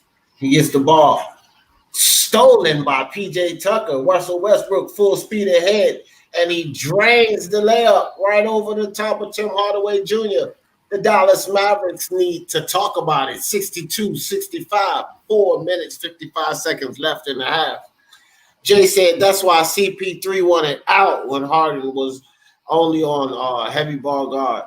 Like in Phoenix, same system, different city. And Tony tried the same thing with Kobe. The chats went up. Sorry, I got lost. He said, and Tony tried the same thing with Kobe because Nash was there. Kobe became HC2. Yeah, I mean, D'Antoni is stuck in his ways. And, you know, on a lot of levels last season in the playoffs, you know, Lewis and I was screaming like, man, change up, switch up, stop gunning those threes. But, you know, they got their running guard system. They play small ball. And sometimes Mike D'Antoni is, I guess, on that living die with his system, bro. He's going to live with it or he's going to die with it. But he just won't change up. He just won't change up. And the only reason I always say it is because you would think that by now is just the fact that you have to understand, like, you got to try to change something if something's not working, or if you're gonna try to keep your system, try to see what things that you could sprinkle.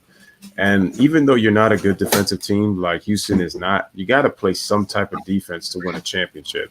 You know, it's going to come down to that. You're just not going to outscore teams. You got to play some kind of defense if you're going to win a championship. I know this era is not about defense, but still, it could be even situational defense, but you got to find a way to get stops. Because if you're not going to win, if you're going to just keep trading baskets, you know, and you're not trying to defend at some point, because the thing is, I don't know if I could trust a team that allowed 158 points to a Wizards team that's not even really that good. A good offensive team, but they're also one of the worst defensive teams in the league. So I said that if Houston's going to win the championship, it's not just that the fact that their offense has to be great, but they have to play some form of defense if they're going to win the NBA title. So, facts. And that's just the way 50-50. You know, and that's just the way I see it. Russ starting to G Money says the only defensive team D'Antoni had was 2018, but every other year his teams rely on 3-point shooting and scoring in a certain amount of seconds. The 7 seconds or less offense. That was the original offense that D'Antoni had. That's not the offense that he plays now. It's really more so the ISO 3-ball offense that they play now. And the thing is, the defensive team that he had, His defensive coordinator was Jeff Bistilic, who was a former coach of Carmelo Anthony for the Denver Nuggets. Also, you have to look at the players that they had. They had Trevor Ariza and Luke Baumute, two very good defenders in the game of basketball. That's why they gave the Warriors so much trouble. Facts. I agree totally. All right, they're showing the guys clowning, having fun. We get ready to get back on the floor, guys, and we are back on the floor, showing us a couple of replays. Big Boban. All right, guys. Delonte right back in the game. Hits Porzingis with the ball. Porzingis back in the game. Right, cuts inside, almost loses the ball, gets it to Hardaway Jr. for the three, but he's fouled behind the line. So Hardaway Jr. will go to the free throw line for 3 points. You know, D, is it me or there's something I noticed? Because if you remember last night, both the Lakers and the Clippers were trying to draw fouls on each other, and there was a lot of complaining. Well, James Harden, he gets to the free throw line with the way that he flails his body. And he's able to create the contact to force the defender into fouling. Also, when they landed into their space, but Tim Hardaway just kind of did the same thing, and then you see James Harden complaining, and it's like, man, it's called getting a taste of your own medicine, bro. Yeah, and you know, I don't like the many whistles because it's extending these games. But I can say this: I do like the fact that it's not just the superstars getting these calls. So either cut the calls down or call it around the board. So I can appreciate that when you see a guy like Hardaway Jr. get the same bullshit call that James Harden would. All right, man. So Daniel House passes the ball to Russell Westbrook, drives into the lane. He draws the foul. Good aggressive move by Westbrook. So he'll go to the free throw line to try to cut the lead to 4. Score 68-62. Second quarter, 4:24 remaining in the first half. And that was a clear foul. No questions asked. No need to complain. That was a clear foul. My also thing with the Houston Rockets, as Russell Westbrook misses the free throw, I'm wondering how many foul shot attempts are the Rockets going to get in the playoffs, because we know how Harden gets his fouls. I'm wondering, are the refs going to limit that whistle, because you saw what happened last year. Russell Westbrook is another story, but he might get the benefit of the calls. I don't know about James Harden because of his play style. So Russell makes the second free throw, 68-63. So Trey Burke gets the ball to Porzingis. Porzingis takes one dribble, takes a step back three-pointer, but he misses the shot. Rebound to Robert Covington. Take it away, D. Robert Covington gets the ball up to James Harden. James Harden's going to bring the ball over for the Rockets. Harden drives right into the lane, kicks it in the corner of the house. Junior for 3, drains it, bottom of the net, 66-68. The ball right in the corner, he'll bring the ball up. Gets it over the top of Porzingis. Porzingis fakes, turnaround jumper over the top of James Harden, but he can't hit. Russell Westbrook knocks the ball out of bounds. It's going to stay down this end. Dallas ball. Now, I like what Porzingis is doing in terms of getting the mid-range shots, but I want to see him deeper in the post because they don't have the size to guard you. So get deep. All right, so Tim Hardaway Jr. crosses over, shoots the three-pointer, misses the shot, and that's also my problem with Hardaway. He settles too much for that three-point shot. Russell Westbrook's got the ball, takes it to the rack, and he misses the shot. Try to draw a foul, but no call. Here comes Tim Hardaway Jr. Here comes Dallas on the break. Tim Hardaway Jr. dribbles. There you go, Porzingis. He seals his man inside on Covington and gets the bucket. That's what Porzingis has got to do. 70-66. Small too. Covington's way too small. Kristaps Porzingis' footwork is way too good down there. So they shouldn't utilize the often mismatch he'll have. Covington in the corner. Kicks it back out the house for 3. House again, bottom of the net. 1-point game, 69-70. 3 minutes left in the half. We got DeLon Wright bringing the ball down for Dallas. Gets it over to Burke. Burke gives it up top to Porzingis. Kicks it to Hardaway Jr. in the corner. Back to Porzingis. Turnaround jumper off the glass. Fouled at the same time. Don't complain, P.J. Tucker. Kristaps Porzingis back to the line to see if he can convert on the 3-point play. Oh, yeah, that was a nice move by Porzingis right there, getting to the paint. He got sandwiched in there by 2 Rockets, man, trying to make sure that Porzingis don't get that shot off. But Porzingis, with his improved strength, was able to get that shot off and knock the and one. The old Porzingis probably would have not been able to really get that shot off because he had not, he has gotten stronger. So that actually helps. So he's showing good upper body strength, and he shoots the free throw and he knocks it down, and the score is 73-69. Here comes James Harden bringing the ball up, being guarded by Finney Smith. Gets a little bump screen by Russell Westbrook. Harden tries to go through a double team, and do we have a foul? Yes, we have a foul. I tell you, man. Complaining, he know that was a clear foul. He got caught reaching in, raped James Harden's arm. I will say the persistence of James Harden, man, looking for that whistle. All right, so the ball is inbounded to James Harden, Russell Westbrook. Okay, Daniel House. Nice ball fake by Daniel House. Oh, but he just grazes the rim on that three-point shot. Rebound Porzingis. Here comes Luka Doncic. Being guarded by Robert Covington. Faces a double team with Daniel House. Nice job by Porzingis to flash in the middle. Kicks it out to Trey Burke for three, and he splashes it down, guys. 76-69. Excuse me. Take it away, D. Trey Burke feeling it. James Harden going to bring the ball, try to respond back to that 6-point explosion, as the man says, by the Mavericks. House back to Harden. Harden up top. Got the long right on the defense. Harden kicks the ball over to Westbrook. Westbrook fakes the three. Drives inside. Easy layup for Westbrook. 71-60, 76, 5-point game. 1 minute, 55 seconds left in the half. Luka Doncic with the ball. Got Robert Covington on the defense. Dribbles around the Porzingis screen. Luka passes the ball over in the corner. Back to Porzingis. Back in the corner to Hardaway for the three. Drains it 79-71. Dallas Mavericks feeling it from behind the line. Here comes James Harden. And James Harden for the long three. Why he shot that, I don't know. Did he get fouled? Yeah, he got fouled by Finney Smith. Wow, smart by James Harden. I couldn't see because of the camera angle, but that was a smart play by James Harden. Are they going to give him the shots from the line? It appears they are. So it may be – oh, wait, they might not give him the shots from the line because James Harden's crying. No cigar.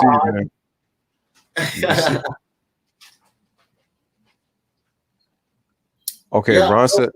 So it's a away from the ball foul. James Harden with the ball at the top of the key. Got Hardaway on the defense. Trying to slide a double team, and then Russell Westbrook inside. And it's a late whistle, but they do call the foul. Russell Westbrook, calm down. You're close to the technical, my friend. So it appears it's going to be a foul. Russell Westbrook to the line for 2 shots. Yeah, but what was up with Dallas defense, man? They had 4 players on the left side of the floor. Oh, wow. That was a very straight. This just lets you know that both teams are not really defending. You could just clearly see it. Some of these defensive coverages are horrible, and Russell misses another free throw. That's his 3rd miss. Almost kind of saying, no, I can't even say ball don't lie because Porzingis did commit the foul. It was just a late whistle. I'm surprised Porzingis didn't even get a technical with his reaction, but okay, so here's Russell Westbrook at the free throw line, trying to see if he can connect this one, and his free throw is good.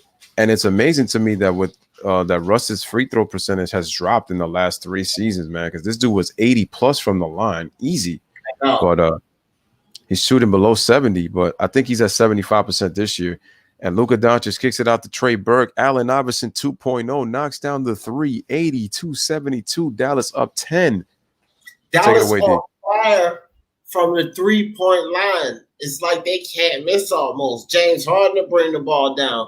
Immediately double teamed by Doncic. And Harden stuck back with the long 3-pointer. Can't hit. Kristaps comes down with the rebound. Here comes Luka Doncic. Doncic up top. House Jr. on the defense. 10 seconds on the shot clock. Luka Doncic says, step back. I don't need the screen.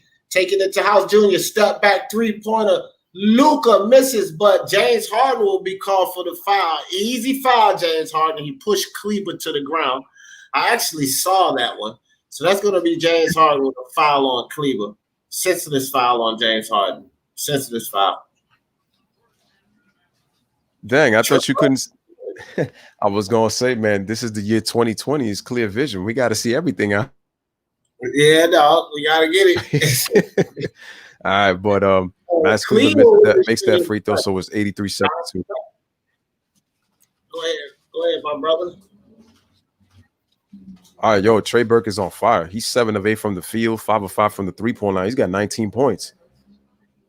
All right, 84-72. Here comes Westbrook, drives all the way to the paint, but Covington, not even paying attention, loses the rock, but he gets it back up, and James Harden's got it. We got 20 seconds remaining, 7 seconds between shot clock and game clock. Here comes Harden being guarded by Tim Hardaway Jr., goes to the rack, draws another foul, plus and 1. And Dallas now leads 84-74 with 14 and a half seconds remaining as Harden tries to get the three-point play. Foul on Tim Hardaway Jr. Poor Cleaver's getting banged all up. Just got hit in the face by one of his own teammates. And way to Harden to hang in the air like that. Use that hang time to get that shot off and score. What's up with Harden and James Evan hairdo, man? Well, let's see. First, Harden makes the free throw, 84-75, 14 and a half seconds. They will get the last shot. And Luka usually likes to take those step back threes like during that shot clock, but he drives it all the way to the basket, gets stripped, loses the rock. That ball should be Rockets ball because that was off of Luka. I think it hit his back leg on that. Nah, that hit PJ Tucker's foot before it went out. I don't even think they'll review that. That came off of PJ Tucker's foot before it went out. So it looks like it's not the person that's complaining, so I might have saw that one wrong. But all right, so here's the inbound 5.4. They give it to Luka. Luka goes all the way to the rack. Nice bounce pass to Porzingis, and he draws the foul late. That was actually a good play by Luka Doncic. He didn't try to settle for taking a step back shot. He took it right to the rack, saw cutting Porzingis, and nice pass. Give it to your big man. He's feasting right now, and he's playing well. So let him get some more easy points from the free throw line, and that's a foul on Daniel House Jr. So, but Porzingis and Trey Burke have been the offense for the Dallas Mavericks in this first half. I mean, Trey Burke is balling right now. And when I mean balling, I mean balling. He cannot miss right now. Hey, my man Johnny Boy in the building. Did the Bucks win? Yes, sir. They took a surge right there at the end, Johnny Boy. They closed the deal. The Bucks takes the show. Pretty good showing at the end of the game by the Bucks. I got to say this, man. LeBron's looking like a first-team All-NBA defender with the way that the Mavs and the Rockets have played defense tonight. And LeBron played great defense yesterday. But man, LeBron was defending very well yesterday. Very well. Johnny Boy, I'm going to call you, bro. I did a game before this one, and then I'm on this game. So if you're still up, I'm going to call you after this one over with. Porzingis for the second free throw. Drains it. He's perfect from the line tonight. 85-75, Harden heaves one up, and it's an air ball, long distance pass to Eddie House Jr. So, guys, going into the half, Dallas Mavericks, comfortable lead, but not a comfortable lead for the game. 2 quarters, that's not enough points. This is still anybody's game, but Dallas Mavericks are looking pretty good right now. all right, so Dallas has a 10-point lead at the half. Ladies and gentlemen, welcome to the halftime show with Lewis and D. As you already know, I'm already in the kitchen. I was actually in the kitchen like way beforehand, decided to cook up these stats. Shout out to Demir, man. Pretty. He says petty savage balls. Okay, don't know what he means by that. But again, shout out to Demir, always here in the streams. That's the best D from LeBron in years. Oh, that's a fact.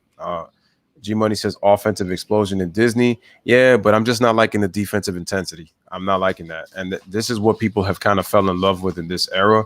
I like good offense, but you got to, I know that good offense beat good defense, but that's not the case in this game. That's why the score is so high. 85-75 in the first half.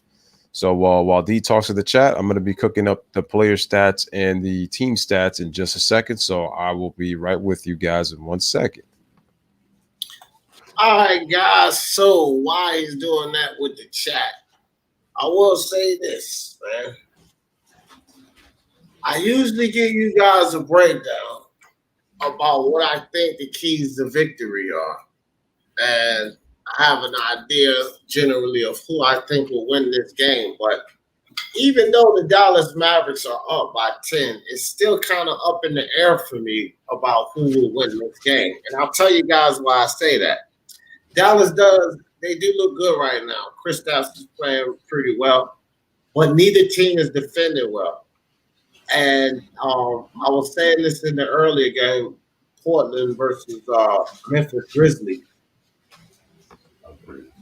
When you have defensive issues, a team that's known for scoring, known for putting up points, they can come back on you in a blink of an eye. A 10-point lead is nowhere near enough. And Dallas defense is not great right now. The Houston Rockets went a little bit cold. But when P.J. Tucker and James Harden and these guys start draining those three-pointers, it's going to be a different story. So, 10 points can evaporate really quickly. As far as keys to victory, stop turning the ball over. Try to do your best to pick it up on defense. And I would say that for both teams. Offensively, it seems that both of them are pretty much in sync. And it's good for the Dallas Mavericks to have Kristaps Porzingis playing well because, guys, one thing's for sure, two things for certain. At any time, Luka Doncic can take off. And if you have Kristaps playing that well and Luka Doncic takes off, that's terribly hard to defend. With the Rockets playing horrible defense the way they are, that just spells bad news. So we're going to have to see how the second half goes, what happens with Luka Doncic, and then the Rockets can find a way to catch fire again, which would definitely add more excitement back to this game.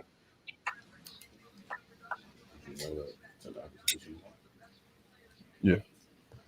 Again, shout out to everybody in the chat, and I've got those stats cooked up for you guys, man. So here we are. So we're gonna start with the players right here on Speaking My Sports Talk with Lewis and D. Oh yeah, Rick Carlisle is our coach in D'Antoni. I'm gonna say this, man. The Dallas Mavericks are actually, to me, running more plays, and I give credit for the Houston Rockets ball movement, but I feel like Dallas, to me, is executing better when it comes to their play calling. I think they're executing their plays better than the Houston Rockets are when I'm watching both teams. Even though that this is a high-scoring game, like Houston's making baskets at a high clip, they're getting to the free throw line. But when I look at Dallas, like their offense is, everybody's getting involved. They're recognizing mismatches with KP in the post. They're swinging the ball on penetration. And even though both teams have been bad defensively, I think Dallas is executing much better in the half court and in transition than the Houston Rockets are, me personally, which is kind of the reason why they have a 10-point lead. Because look, let's get to the players real quick and you'll see why. So right now, let me just wait till this loads up right here. Where is it at? Here we go. For the Houston Rockets, no other player is in double figures other than James Harden and Russell Westbrook. Both guys have shot the ball very well. Russell 7 of 14 for 17 points in 19 minutes. James Harden is 7 of 8 from the field with 26 points. So Harden and Westbrook are actually very efficient, and they've gotten to the line a combined 16 times. James Harden hasn't missed a free throw. He's 10 of 10. So Harden has been very efficient. He's got 5 assists. He's got no turnovers. He has a block, 2 steals, 2 rebounds. But no other player is in the double digits with Houston other than Westbrook and Harden. So they're pretty much the offense for the Rockets. They have 43 of the team's 75 points, and that's well over 50%. So they're almost equating for 60% of the team scoring. Now, you look at the Dallas Mavericks. They have 4 players in double figures. Tim Hardaway Jr.'s got 19. He's shooting the ball great. Porzingis has got 21 points on 7 of 12 from the field. Luka Doncic has 14, but he's only 5 of 13. But that also helps when you have Trey Burke, who's giving you 19 points off the bench on 7 of 8 shooting and 5 of 5 from the three-point line. And then you got Porzingis also getting to the free throw line. He's 6 of 7 from the field, from the free throw line. So, there goes that. So now we're going to go to the matchup real quick, which is why the score is so big. So let's look at the matchup. Okay, this is the best defense I've ever seen. Both teams score 42 points in the first quarter, and then they play even better defense in the second quarter because Dallas scores 43 and Houston 33. So that's just unbelievable defense. Best defense I've ever seen right now in the scrimmage so far. So then you go there and then you go down. We got 6 lead changes. Longest run was a 9-0 run by the Mavericks. We have 7 ties in this game. The Mavericks are out rebounded the Rockets 22-14, and I told you that size is going to matter. 5 offensive rebounds to 1 for the Dallas Mavericks. So Houston has to do a better job with their rebounding. Assists. Dallas has 18 first half assists to Houston's 12. So I told you, sharing the ball, executing more offensively. And what's crazy is despite the lead, Dallas has 8 turnovers, but they're not taking advantage because Houston has been not getting killed on the board, so second chance opportunities. So you look at the first half stats, both teams 80% from the free throw line. Dallas has got 5 more attempts. You look at the 3-point shooting, that's what's killing the Rockets right now. They're only 7 of 18 for 38%, while the Dallas Mavericks are shooting 55% at 11 of 20. And then both teams are shooting in the high 50s. Rockets at 56.5% and Dallas at 58.7%. And ladies and gentlemen, those are your first half stats on the Lewis Sports Network with Lewis and D. Well, thank you, my brother, for those amazing stats, as always. Let me see what our guys talking about in the chat. He said the Mavs have a playbook. Yeah, they got really good set plays, and they're executing really well right now, Jay. He said the Rocket plays playground ball that doesn't work in the NBA. Well, I'll say this. It works in the NBA. It just may not get you a championship. We can't say it doesn't work because they're one of the upper echelon teams. So it does work, but will it get you a championship? Nah, probably not. So in the long run, I guess you're right there. Jay, guess it doesn't work, right? So go ahead, Lewis. Okay, Anthony L says my issue with Harden is that when you get closer to the playoff stretch, he has to learn how to elevate the play of his teammates outside of Russ, and that's one of my biggest gripes of Harden. And they don't talk about this enough about James. It's to be able to elevate the play of your teammates in the postseason. When Harden struggles, does he elevate the play of his teammates? And the answer is no, and we've seen that time and time again. Harden hasn't elevated his teammates since 2018. Harden needs to be more aggressive and not rely on the refs. No, Harden's being aggressive. It's just he relies on the refs. And it's just what Anthony L says, G-Money, which you're missing the point. Harden has to be able to elevate the play of his teammates when he struggles, which means that he can try to do other things when that happens, but he's not doing that. Okay, so Jay says, you and me both know that Harden's not going to do that during playoff time. I mean, hopefully he could do it this year, but he has a history of not doing that. G-Money says, not to change the topic, but on you're trying to do it again, G-Money. Sorry. Nope, not going to happen. I know you're going back to 2018. We focusing now. Johnny Boy say KP all the way. Yeah, man. I know, man. Kristaps Porzingis is looking good, Johnny Boy. Especially this game, he's pretty solid. I would, like Lewis said earlier, I would like to see the Dallas Mavericks try to get that ball down there in the hole because it's pretty much a mismatch on anybody he's on. Maybe Clint Capella could do a decent job on him, but he can pretty much shoot over the top of anybody they put on him. So they need to feed him that ball mid-range to low post a little more. All right, so Jay says, man, before out, 1 in and or 5 out isn't playground basketball. All right, I feel you on that. Anthony L says, what Houston is doing won't work when they play against the veteran teams like the Lakers and the Clippers. I keep saying that. What happens when Harden tires out after getting press and guarded 94 feet? I keep saying that. And people are saying, oh, man, Lewis, you're hating on the Houston Rockets. And I said, no, when I watch this team play, I don't trust them in the playoffs. I'm going with 2 players in Russ and Harden who have a history of playing low IQ basketball. Nothing against those guys. I want them to win a championship so that the media could get off their backs. They just keep going with the media's. They just keep going against what people are telling them, and they do their own thing. And when they do that, that's why they don't have the success, especially in close games. That's my issue. G-Money says the Mavs could be a surprising team in the playoffs because they have weapons. Here's the thing, though.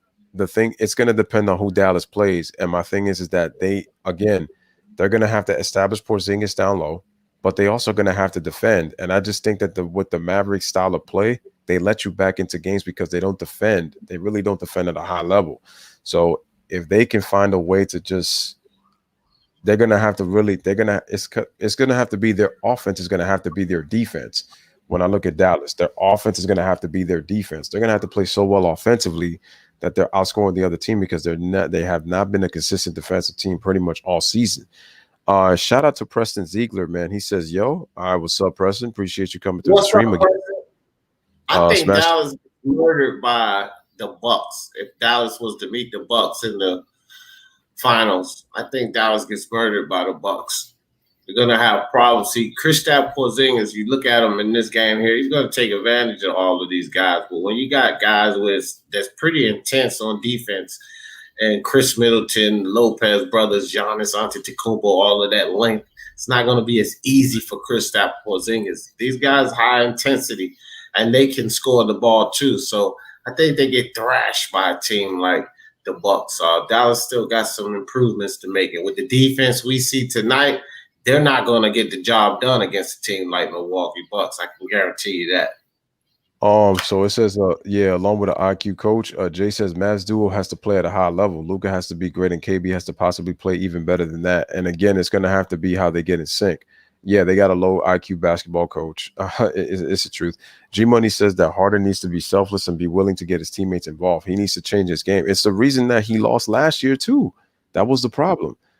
Jay says, Jay says, I hate to say it, man, but both Carmelo and Harden will end their careers without the championship.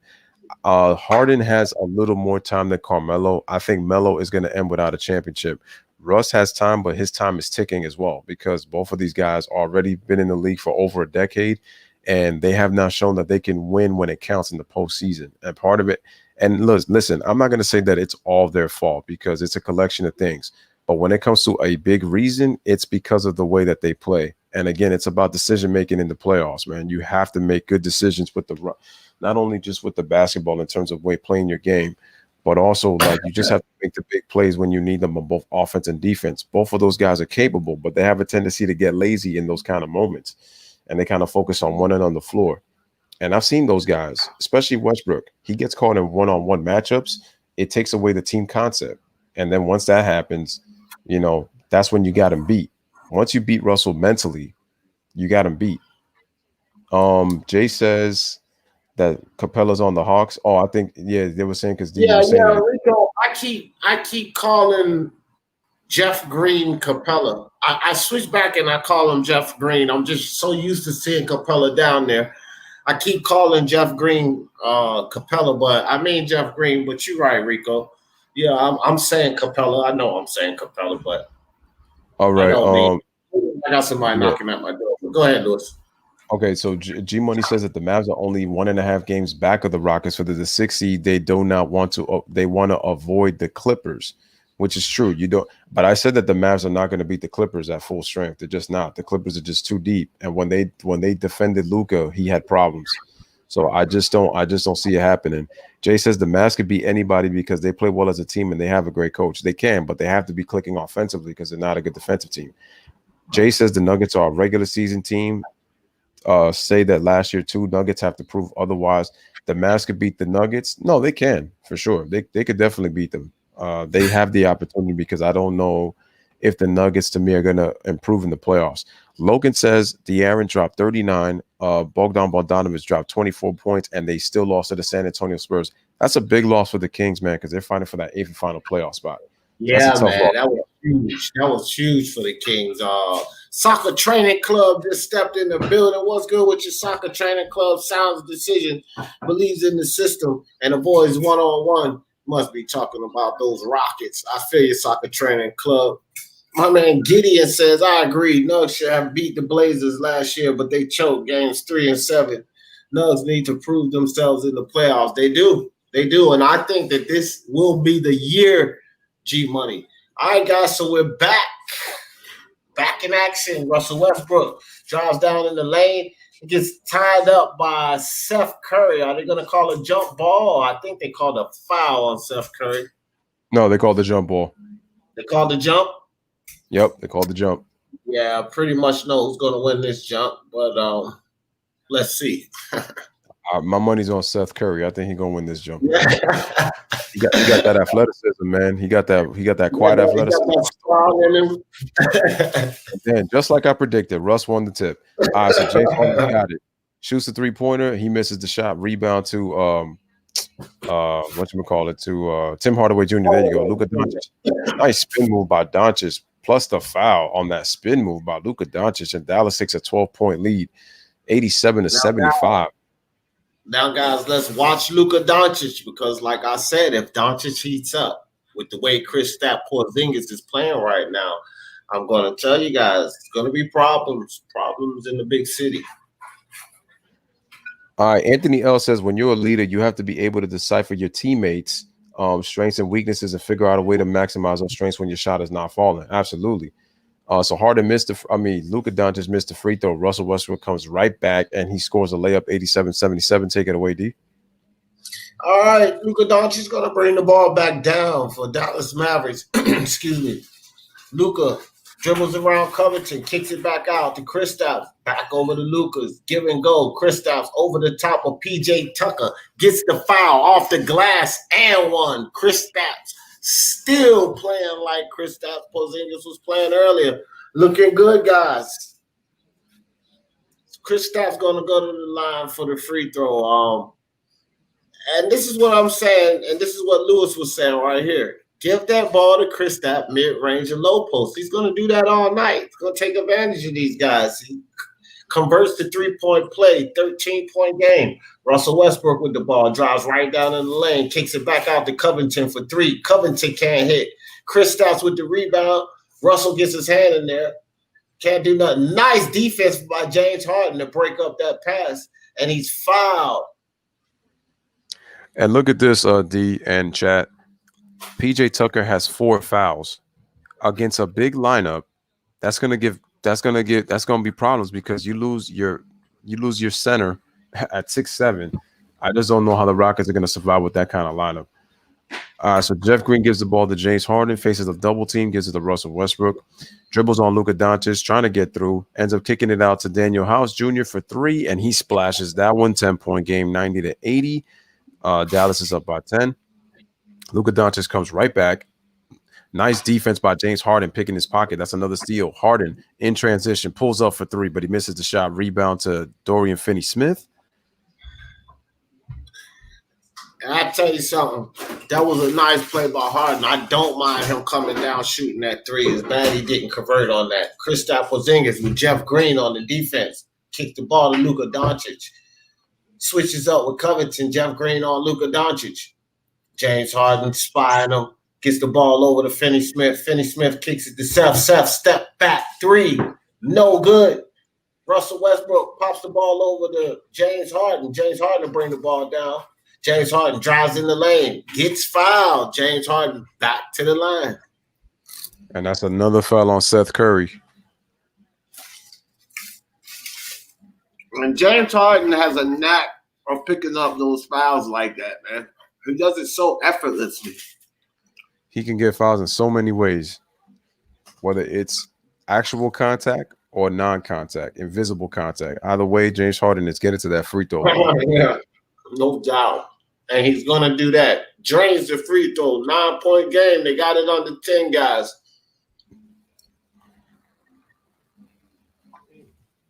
So Saturday, we got an NBA quadruple header. Heat versus the Nuggets, Jazz versus the Thunder, Pelicans versus the Clippers, and the Lakers versus the Raptors. And I tell you something, for sure, Lewis and I are going to bring you guys at least 2 of those games. All right, so Luka's got the basketball, gives it to Allen Iverson, a.k.a. Trey Burke, putting the dance moves on Daniel House, kicks it out to Tim Hardaway Jr. for 3, drains another one.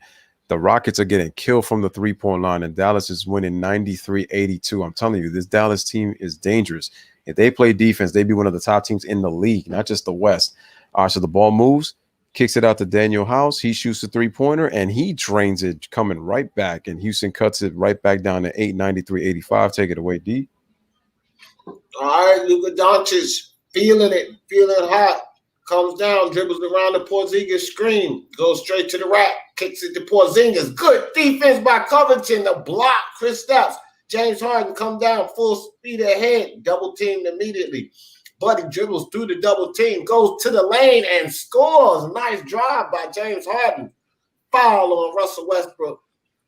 Man, what a drive by James Harden to get through that double team and get into the lane. They get ready to show it again.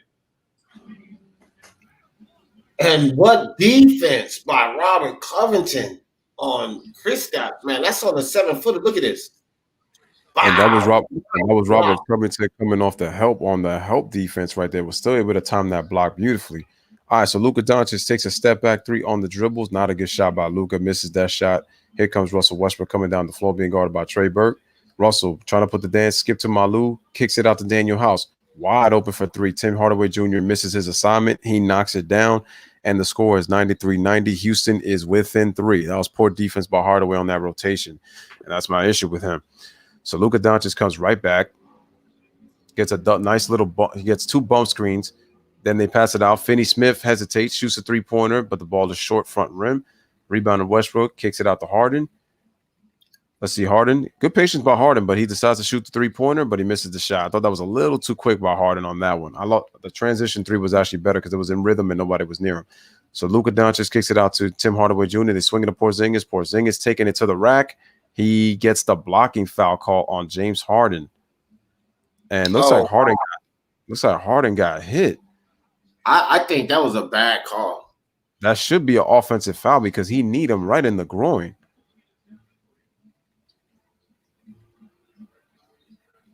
Harden is still down. Harden is still down. He might have gotten the wind knocked out of him after getting hit in the groin right there. He's holding on to his right leg. Because he's down, they may review the call. Not sure. Let's see what happened here. Porzingis that was a smart move by Porzingis coming in on the drive. Yeah, that left knee hit him right in that groin area, man. Like clearly, and you couldn't even, and it's like, even if you didn't see that angle, like you could tell where his left leg was at when James Harden got hit. All right, guys, so we're taking a commercial break while they're checking on James Harden. The score is 93-90 in favor of the Dallas Mavericks. And Jay says, I would hate playing with both players. Yeah, Top 6 says Harden needs in the nuts. Yes, sir. KP said KP is long. It wasn't his fault. Yeah, I don't think he did it intentionally. No, I don't think he did that intentionally. But he did catch him in the right place. Jewel basket.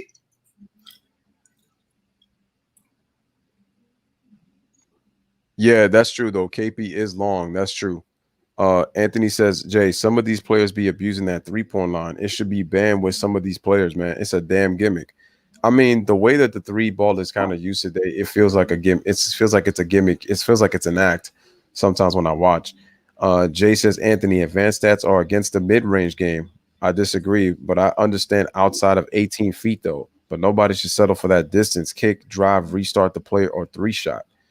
And the thing is that the advanced analytics favor the three-point shot. The mid-range, there's people who still shoot the mid-range. It's just something that is not really focused on anymore.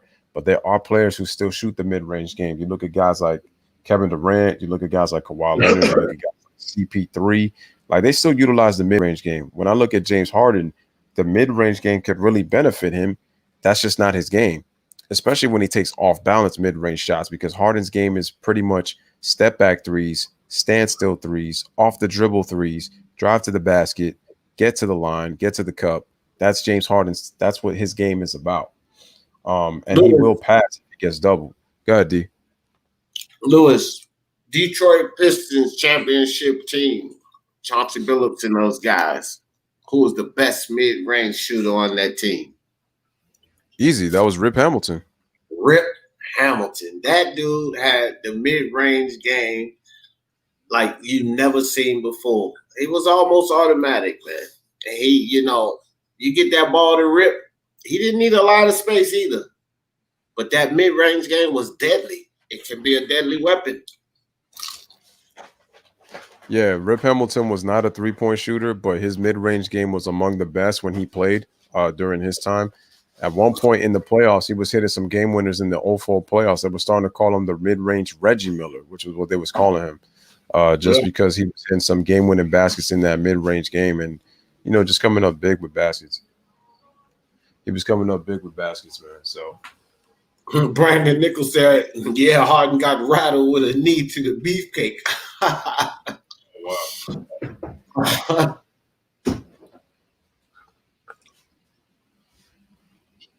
All right, guys. So Luka with the foul, giving the Rockets look like James Harden is okay. He's back in the game. still walking a little gingerly. So Russell Westbrook will try to close this gap a little bit. And he drains the first free throw. So that's 91-93, 7:47 left in the third quarter. Russell Westbrook has 35 straight games with 20 points, 20-plus points, longest streak of the season. Not bad, Russell Westbrook. Trey Burke's going to bring the ball down for Dallas Mavericks. Put the moves on Eddie House Jr., give the ball to Luka Doncic. Luka Doncic kicks it to Tim Hardaway Jr. Tim Hardaway, floater inside, drains it. 95-91, 4-point game. Covington gets the ball ahead to Westbrook. Westbrook immediately double-teamed at the top. Tim Hardaway Jr. backs off. Luka Doncic one-on-one. Westbrook takes it inside, gets the rebound, kicks it back out to Jeff Green for three. Jeff Green can't hit. And Porzingis will snatch the rebound. Here comes Tim Hardaway Jr. Takes it right to Jeff Green. Step back jumper. Hardaway can't hit. House Jr. with the rebound. James Harden to bring the ball down. Nice pass by James Harden inside. Covington kicks it out in the corner to Jeff Green for three. 94-95. 1-point game. Take it away, Lewis. All right, so here comes Luka Doncic, dribbles all the way to the basket on the layup, and he gets the roll right there. So nice move by Luka, driving to the basket. 97-94, Dallas 3-point lead. And James Harden is bringing the ball up. So Luka's now starting to pick it up. He's got 18 points, 7 rebounds, 7 assists, near triple-double. So James Harden being guarded by Finney Smith. Once again, Harden doing his African dance. Here it comes. Bum, bum, bum, bum. Dribbles all the way to the basket, and he scores. Where was the Dallas defense? He got an easy drive to the cup. 97-96, 1-point game. Here comes Luka right back up, coming with Covington on him. Gets a bump screen from Porzingis. Luka goes to the rack, and he gets the foul call. The ball was right before on the shot release, so he will not get the 2 fouls. And there goes Luka and Harden talking about, I guess they're trying to see who draws fouls better. I'm funny, man. Really. But I tell you like this, guys, so when we look at the score and coming into this half, this is what I was saying. The horrible defense.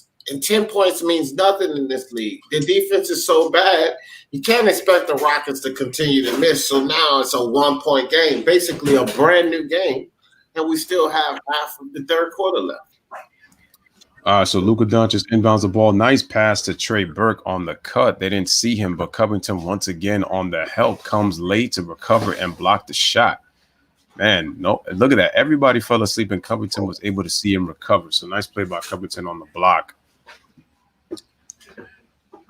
And that's why the Rockets can sometimes get away with playing small ball. You got guys like Covington, Green, not Capella, but Green, and PJ Tucker that plays bigger than their size. So Porzingis misses the jump shot, but they get the offensive rebound, and that's also hurting the Rockets, not getting that second. That's what small ball lineup hurts. Porzingis pump fakes, shoots a 3, and he knocks it down. Porzingis is on fire, ladies and gentlemen. I'm pretty sure he's damn near 30 points now. He's playing well. Dallas is up 196. He's got 27 points on 9 of 16 from the field, so over 50%. Porzingis is balling right now. So here comes James Harden, faces the double team, gives it to Westbrook, Covington makes the extra pass to Daniel House, but good strip by Tim Hardaway in the lane to prevent the easy play, so the Rockets have to swing it back out. Here comes Harden. They swing it. Covington shoots a 3-pointer, but he misses the shot. Good Dallas defense. And here comes Luka Doncic coming right back. Dribbles on the double team. Oh, wow. They left him wide open, and he dunks the ball. That was terrible defense by the Houston Rockets. They just let him drive to Mile High City on that. And once again, Robert Covington coming down to cover. Robert Covington can't cover everyone. He got there a little late, but it wasn't even his assignment. So James Harden gets the ball over to House Jr. for 3. House Jr. cannot hit this time. 6-point lead. Luka Doncic will bring the ball down. Luka Doncic double team immediately, gets it over to Hardaway Jr. Hardaway back out to Trey Burke. Trey Burke over in the corner to Finney Smith Jr. for the 3. Back up to a 9-point lead, guys. Just that fast. Here comes James Harden trying to close that score back down. Gets it to Covington in the corner, but he can't convert. Here goes the Rockets. 3-point happy again. Got to get that ball inside. Here's Luka Doncic, top of the key. Luka, Jeff Green on the defense. Jeff Green, pretty solid defender. Luka tries to dribble around him, and he gets blocked inside once again by Covington, but I think they're going to call a foul on Covington, and I'm not sure if that was a foul. Looked like a clean block to me, but they will show the replay. All right, so here's the replay, guys. Let's see. No, that was a clean block. Maybe he might have got a little bit of the face late, but he got ball first. So anyway, guys, there's going to be a timeout. 4:01 remaining in the third quarter. Dallas has established a 9-point lead. The score is 105-96 with Luka going to the free throw line to shoot 2 free throws to push the lead back up. And I'm not liking the Houston Rockets offense right now and Jay is absolutely right. In the fourth quarter, Dallas will at some point let you back in the game. But the Houston Rockets are playing that predictable basketball. And you're telling me that with the way that they're playing, that they're going to be a playoff team. Not that they're going to be a playoff team. They're going to be in the playoffs. Excuse me. What I meant to say was depending on who they're playing, it's not that small ball. I don't know how effective it's going to be. Just like how I question the Nuggets, lineup of big players. Like I question that. And they're starting to get predictable and starting to shoot the threes. And again, like I said before, guys, at the half, the Dallas Mavericks are showing better execution with their playbook because they run actual plays and they're moving the ball very well. You see a lot of guys cutting, off-ball movement, and that's why Dallas is up. Porzingis is balling right now. Porzingis is shooting the ball and scoring from different spots on the floor. But what did he establish, guys? That inside game, as I told y'all about, on the low block. Porzingis gets himself in trouble when he starts to attach the ball from the high post and then starts to turn and shoot fade shots. No, get himself some easy ones and you'll see his game open up. Facts. And then, with the Rockets, man, I don't know. They fall in love with that three. I mean, you would think with the way that James Harden can slash in the lane, Russell Westbrook can slash in the lane.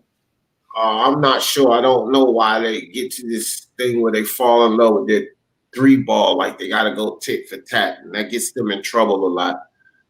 Feels to me like it's getting them in trouble right now. They're digging themselves in the hole.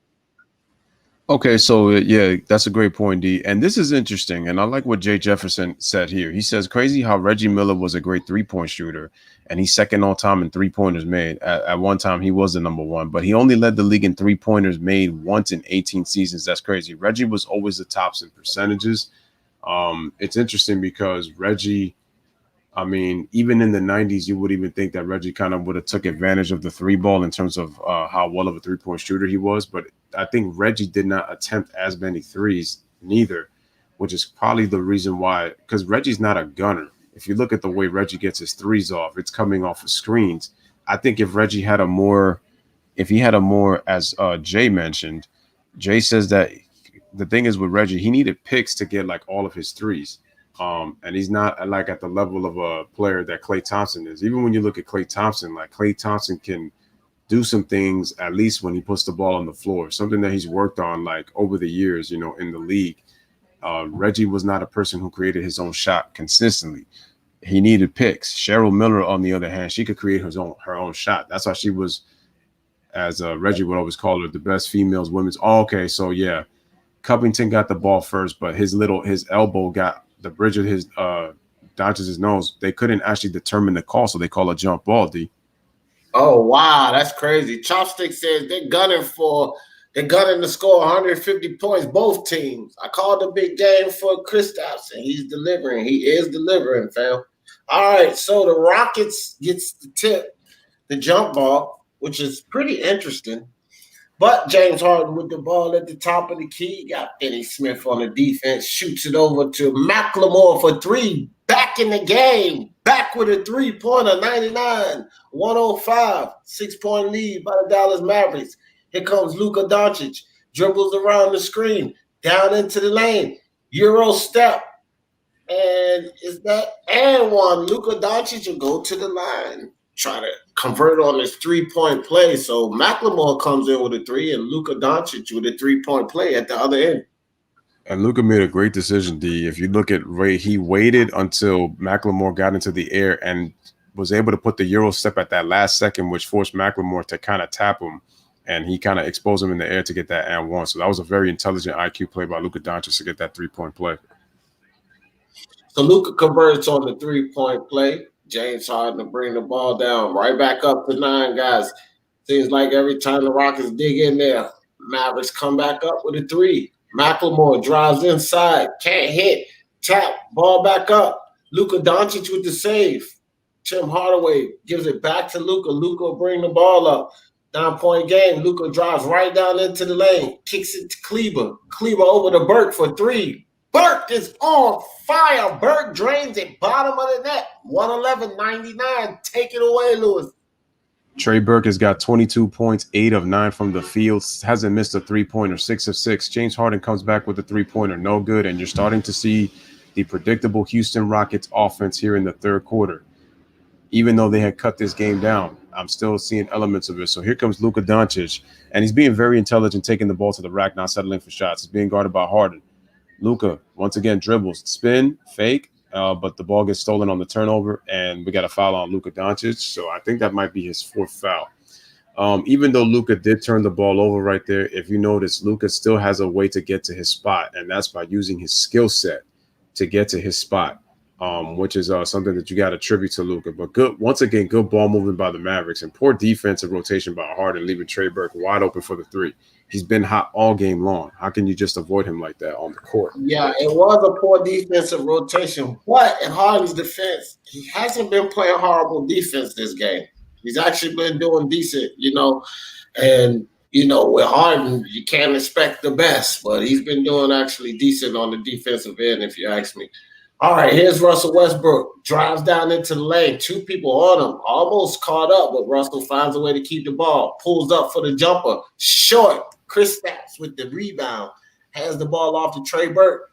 Trey Burke shoots the ball over to Hardaway in the corner. Good pickup defense by Covington. And it looks like... Is that James Harden again on the ground?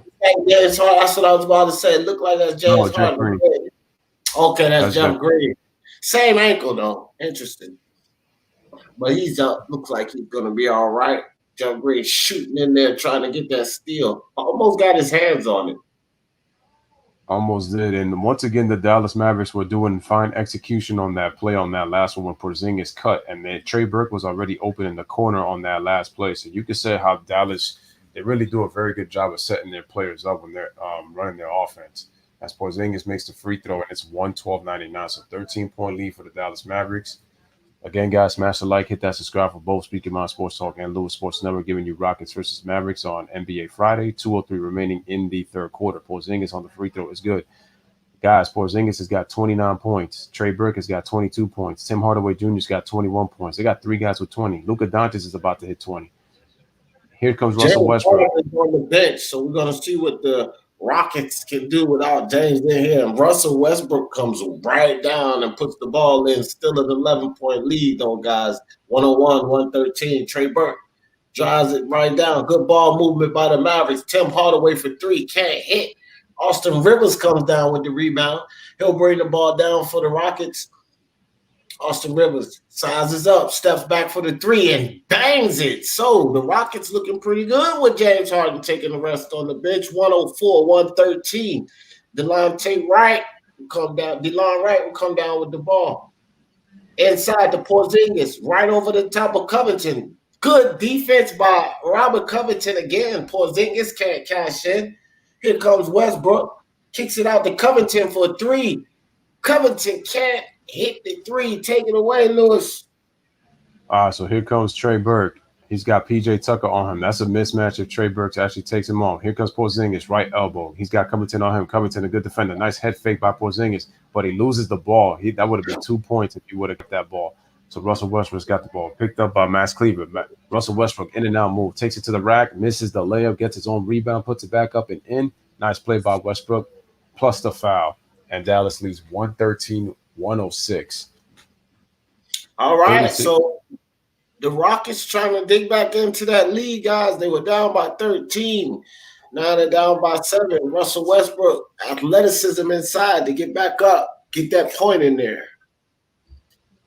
All right, so here comes Trey Burke. He's got the ball inbounding, being guarded by Austin Rivers. 33 seconds remaining in the quarter. They're going for a 2-for-1. Trey Burke for 3, and he splashes another one. Another 3. 7 3-pointers for Trey Burke. 116-106. Here comes Austin Rivers. Gives it back to Russell Westbrook. About a 6-second difference between shot clock to game clock. We know Russell Westbrook is going to take this shot, man. And All right, so they switch. They put Trey Burke on him. Austin Rivers pump fakes. Get it double team. Slices through the defense, and he makes a layup on a tough move. Nice play by Austin Rivers slicing through the Dallas Mavericks defense. 116-108. Dallas gets the last shot. So here comes Trey Burke. He's on fire. Porzingis gets wide open for three, and he drained. Wow, look at the execution by the Mavericks. And once again, the Rockets fell asleep. 119-108. Porzingis has got 32 points. Austin Rivers just throws it up and misses. And guys, that is the end of the third quarter. So ladies and gentlemen, through three, Dallas Mavericks 119, Houston Rockets 108, 11-point lead for Dallas.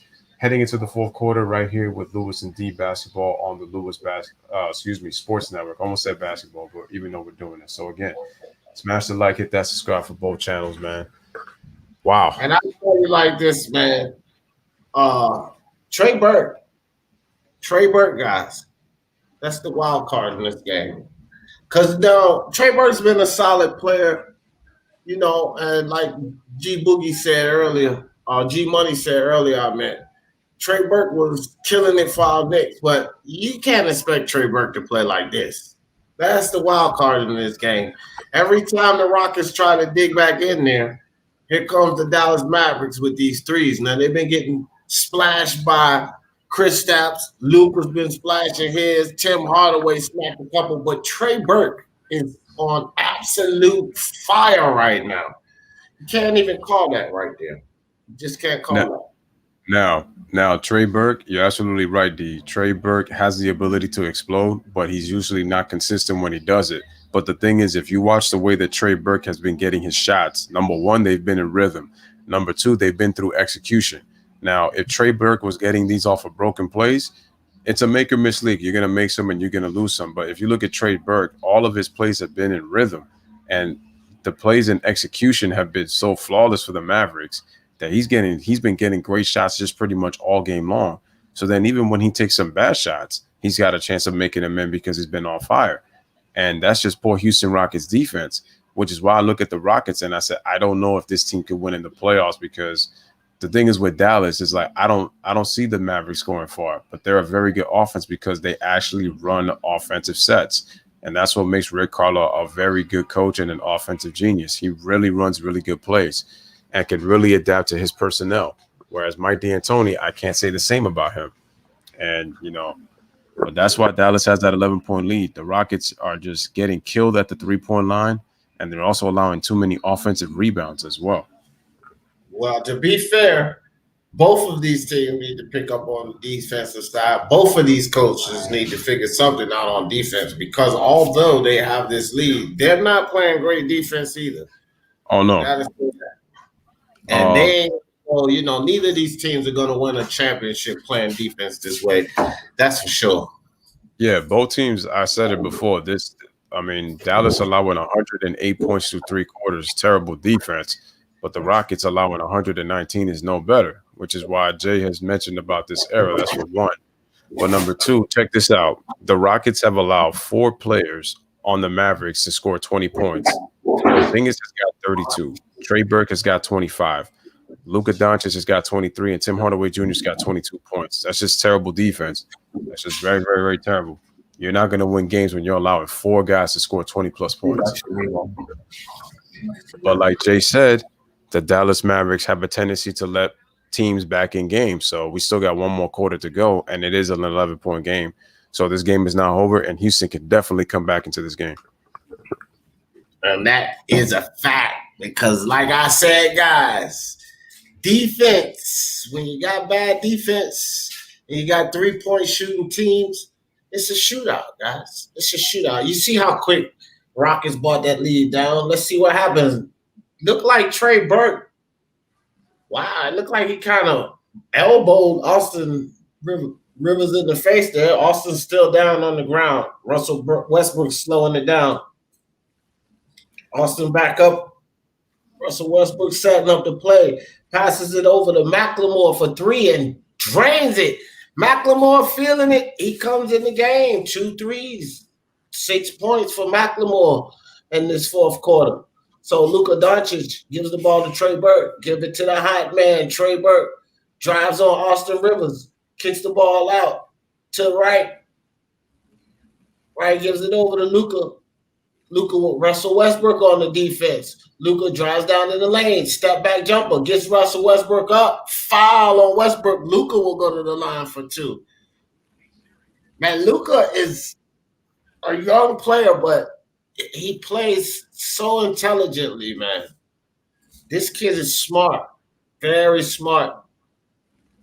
Yeah, Luka Doncic, and what I like about him in this game is that he's not settling for the 3-pointers at all, because Luka, for moments in the regular season, will predictably take a lot of step-back threes, but because the Rockets don't defend, though, he's taking advantage of it by taking it to the basket. They've established Kristaps Porzingis, and Luka is a very intelligent, high IQ player, and because of that, Luka Doncic is having himself an excellent game, doing a little bit of everything. And what's going on with Austin Rivers? All the elbow, and he's pointing at Trey Burke in terms of the elbow. Yeah. So Rick is having a he little quick showed decision. up to the elbow to the nose, man. I seen that. And Jay Jefferson said Russell Westbrook used to have a pretty good mid-range game. I don't know what happened. You know what, Jay? You're right. He has fell off. I mean, he was never a great three-point shooter, but he did have a good 15, 17-foot jump shot. I don't know what happened either, bro. I mean, at one point, Russell had one of the best mid-range jump shots in the game when it comes to elbow going down. Even the pull-up jump shot, he was very good at one point. All right, so Luka at the free throw line makes the first free throw. Dallas leads 122-111. 11-point lead for the Dallas Mavericks as he shoots the free throw. 11:06 remaining in this game. Here's Luka on the second free throw, and it is – oh, wow. It spins. It barely spins out. All right, wow. I thought that was it. That thing rimmed right out, didn't it? Oh, wow. So Russell Westbrook passes it. McLemore again. Somebody on the Rockets is feeling it. McLemore on fire. Three-pointers in a row. Here we go. Luka Doncic with the ball. Gives it over to the hot man, Trey Burke. Down to the hole, but fouled by McLemore. Trey Burke is trying to do it all, but he got a bit of a limp there. I think he's going to be all right. Trey Burke is aggressive in the lane, shooting well from the three-point line, playing decent defense. The wild card, guys. I'm telling you, Trey Burke is the wild card. And Trey Burke is about to go to the free throw line to shoot. And here's his first free throw, but he misses that one. Scores 122-114, early part of the fourth quarter. Dallas with an 8-point lead, 10:42 remaining in the fourth quarter as he tries to shoot the next free throw. There we get a shot of the virtual. Hey, Dirk made it to the game. All right, salute to Dirk Nowitzki, man. Hope retirement's treating you good. As he knocks down the second free throw, scores 123-114. All right, so here comes Russell Westbrook. We got a lineup of Jeff Green, McLemore, Harden, and those guys are in foul trouble. All right, so Austin Rivers gets the ball, being guarded by Luka Doncic, takes it right to the basket, scores off the glass. Nice move by Austin Rivers, scores 123-116. Take it away, D.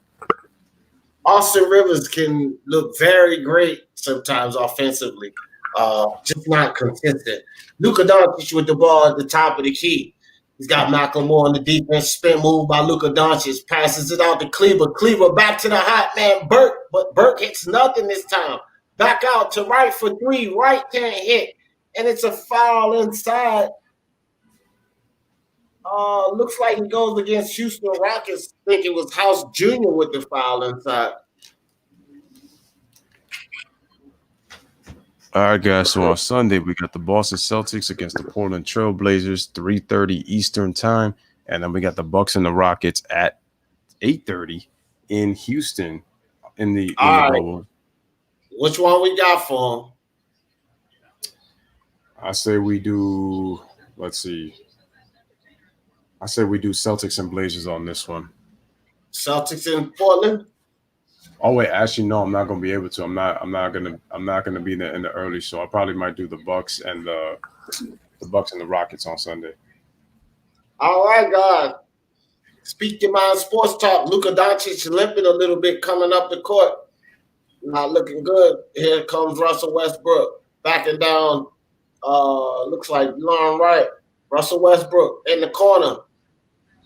House can't hit. Russell Westbrook with the rebound, gives it to Rivers. Rivers back to Harden. Harden with the floater inside and drains it. Good to see James Harden back on the floor for the Rockets. Back down to a 7-point lead, guys. 9 minutes, 25 seconds left in the fourth. Here comes Luka Doncic. Look like he's moving a little gingerly. Passes it out to Finney Smith. Finney Smith can't drain it, but good rebound by Wright. Back to Finney Smith. Finney Smith directing traffic. Smith and Phip. And it looks like that's an offensive foul. Got that elbow out there. These guys are playing very physical right now. What you say, Lewis? It's getting physical, and it all started with that elbow by Trey Burke onto Austin Rivers. So I think that there's going to be a little bit of retaliation. Expect a physical quarter from both these teams. All right, so Harden has got it, faces the double team, gives it to Westbrook, gets into the paint, kicks it out to Austin Rivers for the three-pointer, but he misses the shot. PJ tries to get the rebound into the hands of Seth Curry. Here come the Mavericks. They got a 3-on-2. They kick it out, but nice job by Harden on the recovery on defense, so that was nice. So they swing it. They give it to DeLon Wright. They kick it out to Finney Smith, but he gets blocked by Harden. Good recovery on the defense, and the Rockets recover the basketball. That was actually a good defensive possession. Here comes Westbrook, slices through the defense, and then Kleber with the block and a spin move by Doncic. They got numbers. Oh, but that was a terrible behind-the-back pass by Luka Doncic, man. And let me tell you something. I just said it, guys. Let's shout out James Harden. Did I just not say this man has been playing some pretty decent defense this game? Shout out to James Harden. Shout out to LeBron James, two guys that we don't expect to see play defensively. They did a good job in these past few games. All right, so Westbrook shoots the three-pointer, but he misses the shot. And Luka Doncic is bringing the ball back up, being guarded by Russell Westbrook. We're reaching the 8-minute mark in the game. So Luka gets it. We got a screen set by DeLon Wright. It gets switched on to James Harden. Luka takes a step back, passes it, kicks it out, shoots a three-pointer, knocks it down by DeLon Wright, and Dallas reestablishes a 10-point lead, 128-118. Take it away, D. And there we go, back up to 10. Every time the Rockets try to dig in, the Mavericks come back with a three. And James Harden with the easy drive to the lane, 121-28. 7 minutes, 30 seconds left in the game, guys. Here comes Luka Doncic. He's got McLemore on the defense. Sorry, guys. House Jr. gives it over to Wright. Wright thinks about the three. Thinks differently. Passes it in the corner to Kleber. Back over to Wright. Wright dribbles around Harden. Drives into the lane. Throws a left-handed scoop up. Can't hit, but Kleber comes back down with the rebound. And Finney Smith for three. 131-120. 7 minutes left in the game, guys. Here comes Westbrook. Westbrook slows it down a little bit. Got right on the defense. Crosses right up. Spins inside. Passes it out to House Jr. in the corner. House Jr. back to P.J. Tucker. P.J. Tucker gives it over to Harden. Harden double teamed immediately. Inside to P.J. Over to Austin Rivers. Westbrook for three and drains it. Bottom of the net. 123-131. Cut under single digits. 8-point lead. Here comes the Rockets. All right, guys. So we got a 131-123 game, 8-point lead for the Dallas Mavericks, and Rick Carlisle just called a timeout after that Russell Westbrook three. And again, I've seen defensive plays, but I've also seen very poor defensive possessions, and I think that the defensive possessions need to be a little bit more better than just the defensive plays to really have standout defense. We've seen some plays. But D is absolutely right. Got to give James Harden some credit. He has played some very good defense in this game. I do agree. It's the rest of his teammates that I would have to say is not playing as good defensively. Yeah, that's for sure. That's for sure. Jay Jefferson said in Westbrook defense, though, he never had a great coach that would challenge him. Hey, Jay Jefferson, very, very good point, because I always say, guys, when we go back in the OKC days, Scott, those guys never played Harden, Westbrook, or Kevin Durant correctly. And then he moves and comes to the Rockets, and he's in this D'Antoni system. Hey, man, I got to give it to you. You make a valid point there. Yeah, that's a very good valid point, and let's continue to see what's going on in the chat. Anthony L says Westbrook is a very stubborn player. Oh yeah, we know that, but I have to give credit for him to adjusting his game this year and is shooting a career highs from the field. G Money says I agree. Dallas is lighting it up. Yeah, the 3-point defense from Houston has been terrible all game long from the opening tip. In Westbrook's defense, though, he never had a great coach that would challenge him. Rockets only have 4 turnovers. Yeah, they only have 4 turnovers. That's because, see, what's helping the Rockets in this game is the amount of threes that they're shooting. See, but their 3-point shooting is leading to a lot of long rebounds for the Mavericks. They're being out-rebounded by 17, though, 43-26 right now. So, that's not a good sign. So that's why they don't have as many turnovers as Dallas. Dallas has been penetrating a lot more than the Houston Rockets have. At least when the Houston Rockets have penetrated, though, they haven't really gotten stripped. Yeah, true that, man. True that. But they're just gonna have to find Covington and James Harden has been pretty much the bane of the defense for the Rockets. This is a 5-man game. So those other guys are going to have to step up. They can't rely on Covington's been playing spectacular defense, spectacular, and Harden's been playing surprisingly good defense. It's definitely surprisingly from Harden, but that's just not enough. They're going to have to figure out something as a unit. I will tell you this. They missed Clint Capella in that area. Jeff Green's a good defender, but, man, you miss Clint Capella with that length in the hole and such. We're going to have to figure something out. All right, go ahead, D. Hey, guys, so we're back. And an immediate foul. Kristaps Porzingis thrown to the ground by my man Covington. We're talking about him. So Covington picked up a quick foul. 13 foul.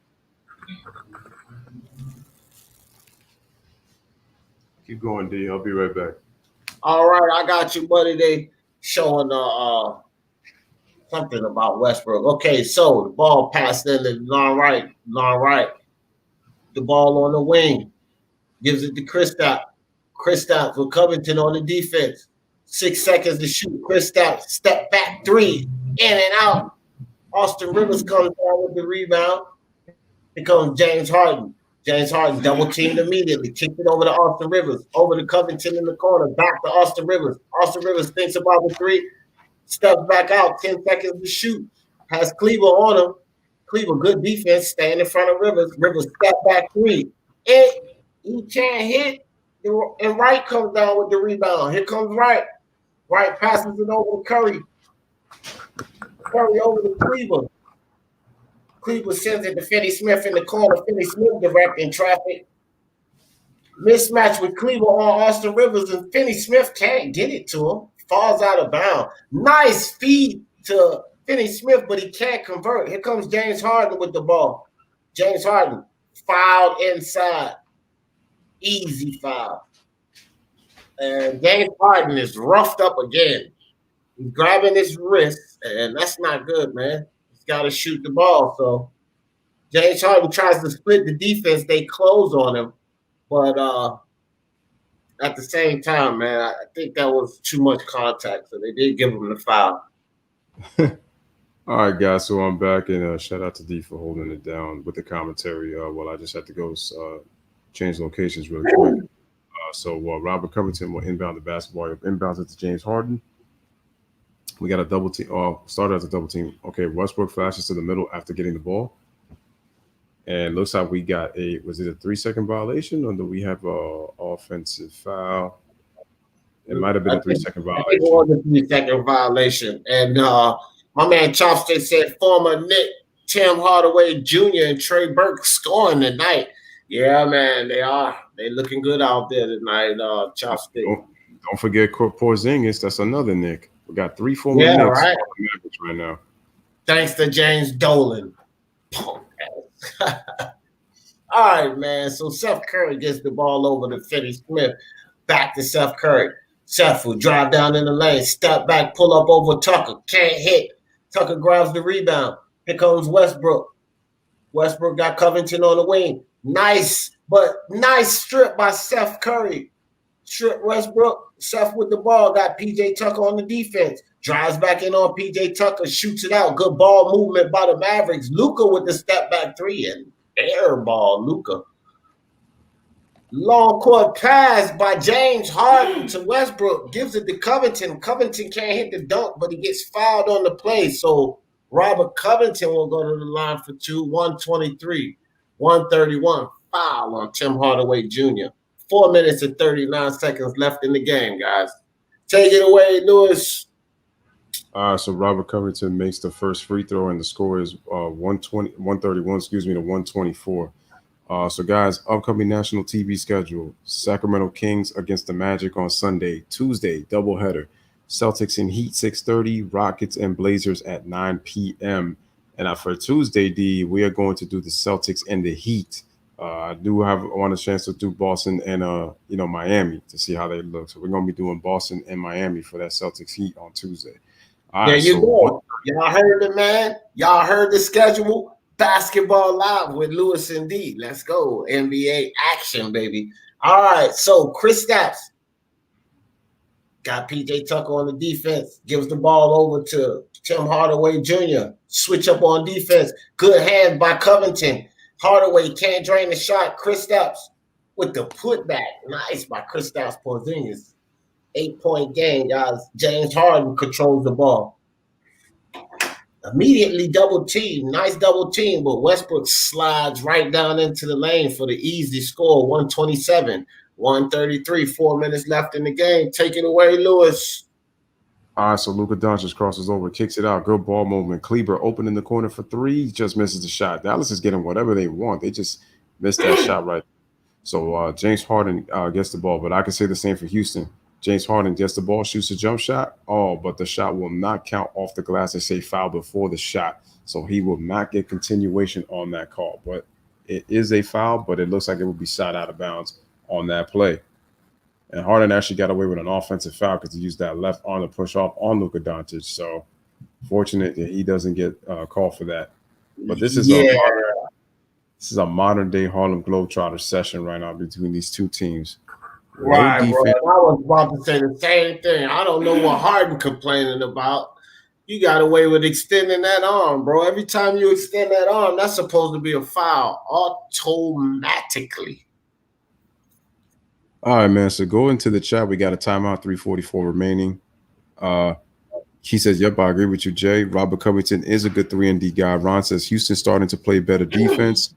Jay says Westbrook used to be a great defender too, man. I don't know what – I actually know. Russ has never been a great defender. I disagree with that one. Russ has never really played defense.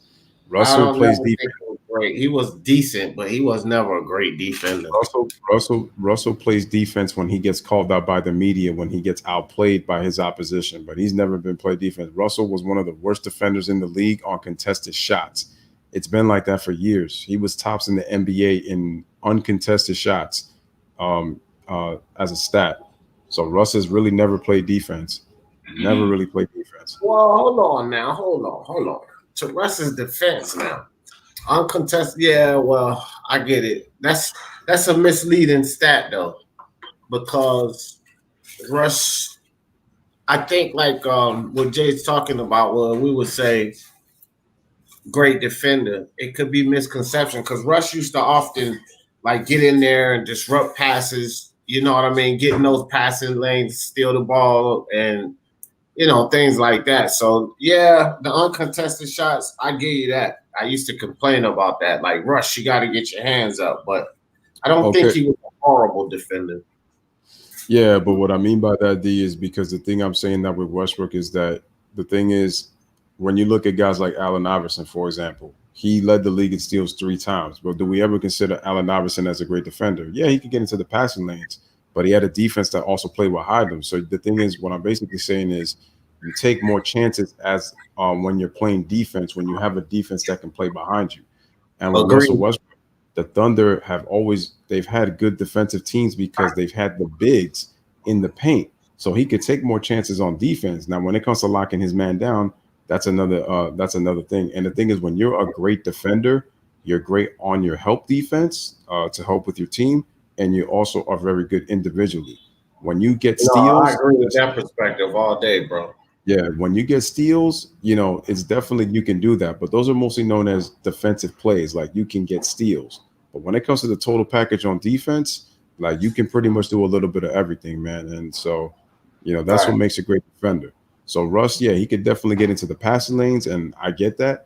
But that's why I mentioned in terms of contesting Here and shots. there.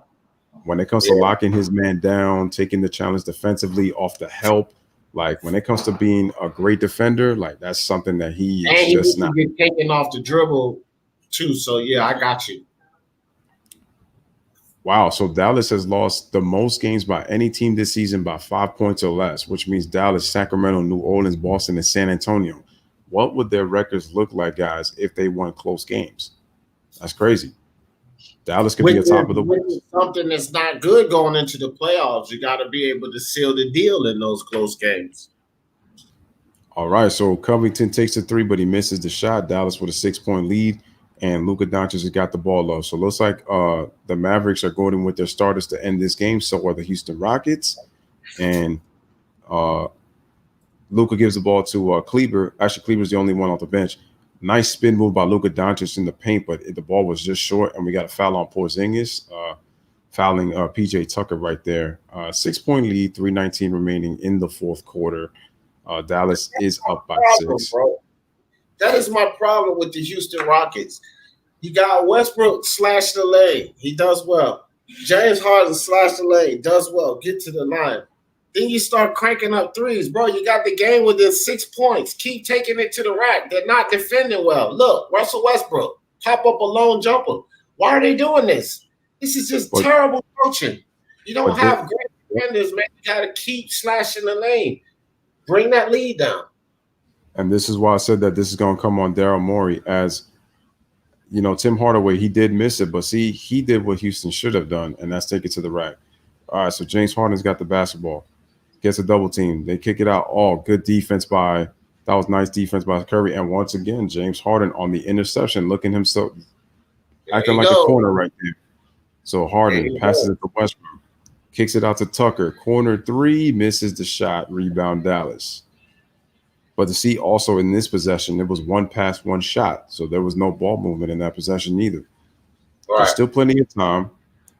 But Houston is shooting themselves in the foot. They got to hope that they could get a defensive stop here and try to come back and score the other end.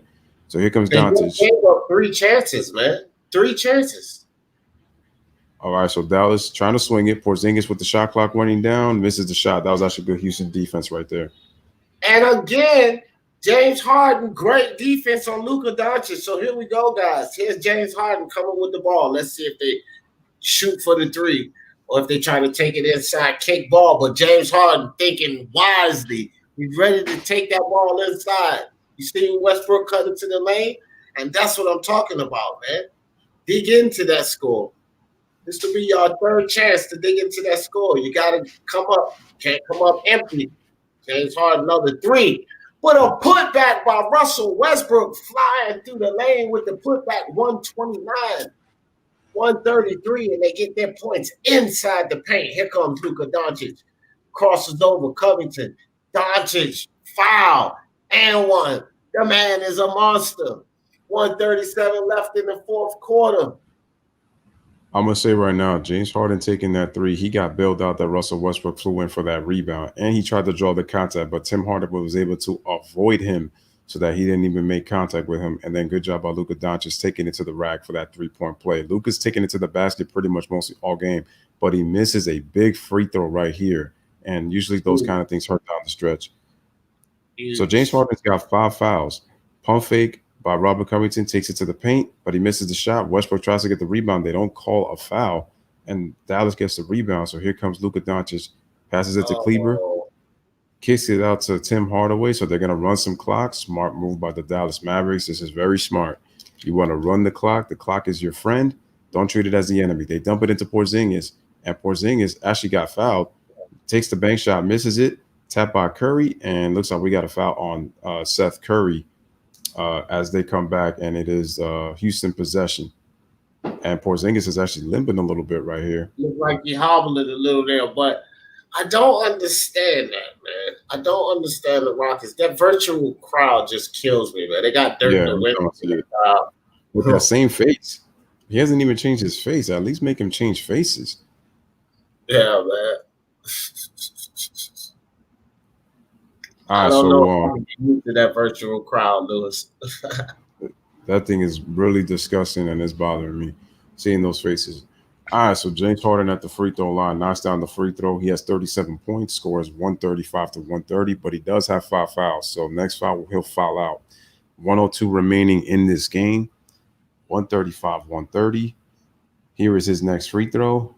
It is good. 135, 131. So we got a 4-point game. If you're the Houston Rockets, you got to get a stop here. Cannot allow a basket. They got one. They can allow one possession, I think. One possession. I mean, they got to play defense, and the goal is not to allow a basket, but they can allow one, not a 3. Oh boy! And I think that might seal it. That was the worst thing that could happen. As James Harden shoots a 3, but he knocks it down. So just like that, it's a 4-point game. But see, this is my problem with James Harden. These guys, this is kind of typical here. Remember, Dallas has lost the most close games this season. So let's see if they could get a rare win in a close game. All right, so Luka Doncic has got a 10 on the shot clock. Luka takes it to the rack, tries to kick it out, and the ball's deflected with 5 seconds remaining. We got 21 on the shot clock. So after this, there's no shot clock. So James Harden did make the shot. He did make it, but that was just a terrible Rockets possession, leaving Cleveland wide open for 3 in the corner right there. Terrible possession. I think James Harden played a really good game here, bro. He was smart with the ball. He passed it when he needed to. He's got 37 points. He's defended well. I think he's played a really, really solid game, James Harden did. Actually, no. James Harden has 41 points, and he shot the ball very well. He's 12 of 18 from the field. He's made all his free throws. Harden's been hella efficient. He's been balling, bro. On the defensive end. She's been great. Like, I mean, James Harden's playing great right now. Yeah, Mavs got to be disciplined and close it out. This is why every possession is important. The bad shot selections is always comes back to bite you in the butt. Yeah, Zeke is underrated. I wish he didn't run his mouth when it came to Magic and Bird for the reasons he chose. Oh, I see. Y'all been talking about Isaiah Thomas. Oh, I see. Yeah, Zeke is Zeke, I told you, man. Most impactful little man to ever play basketball in NBA history is Isaiah Thomas. The problem with Isaiah in terms of why he doesn't remember for his greatness is because of the controversy that happened with him in his career. And it did come with running his mouth, which is true.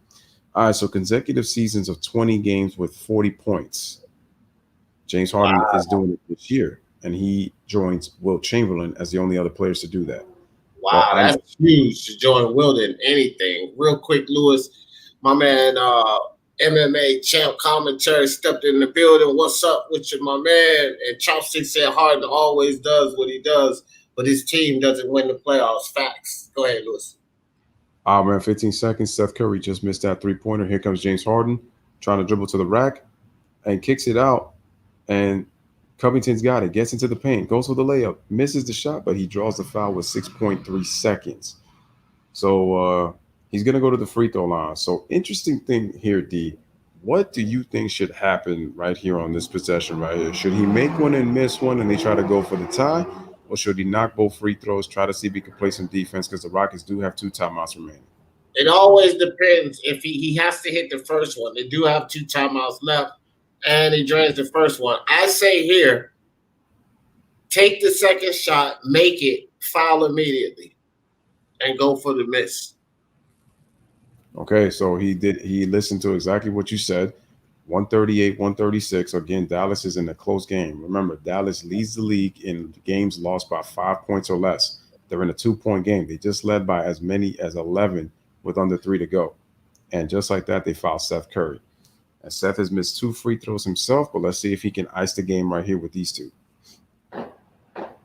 All right, so here we go. Seth Curry is an 84% free throw shooter. He has missed a couple of free throws this game, just like Lewis said. But traditionally, he's an 84% free throw shooter. He has to get 2 of these to seal the deal. 2 possession pretty much closes out the game. If he leaves one open, Rockets has 2 times they can't advance the ball, 2 timeouts. And Seth misses the first one, so the game is open, guys. Watch out for James Harden. Covington's been feeling it behind that line. You always have P.J. Tucker. He's known to hit a 3 for you. And so Seth hits the second one. Rockets will advance the ball. 5.2 seconds left. Plenty of time for a good shot, guys. We've seen guys get shots off in 1.2 seconds. They got 5.2 seconds. Rockets, can they do it? Can Dallas Mavericks hold on and win this close game? They lost the most games as they put the stat up in the league. 5 close games, 5 points or less. They couldn't hold on. Can they hold on this time? Shout out to Johnson Daily Sports. Go subscribe to his channel. Appreciate you, my brother. He says you've been dropping vids like crazy. That's facts, man. It's all about hard work on Speaking My Sports Talk and Louisville Sports Network. Appreciate you. And he says, man, keep it up, my guy. No doubt, no doubt. And make sure you guys go subscribe to Johnson Daily Sports on his channel. He's always putting up the major stuff on the stats. He does NFL, he does baseball, he does basketball. He's very well-rounded. So check the brother's channel out, man, if you guys can, to go subscribe. Detroit native as well is Johnson Daily Sports. Detroit native.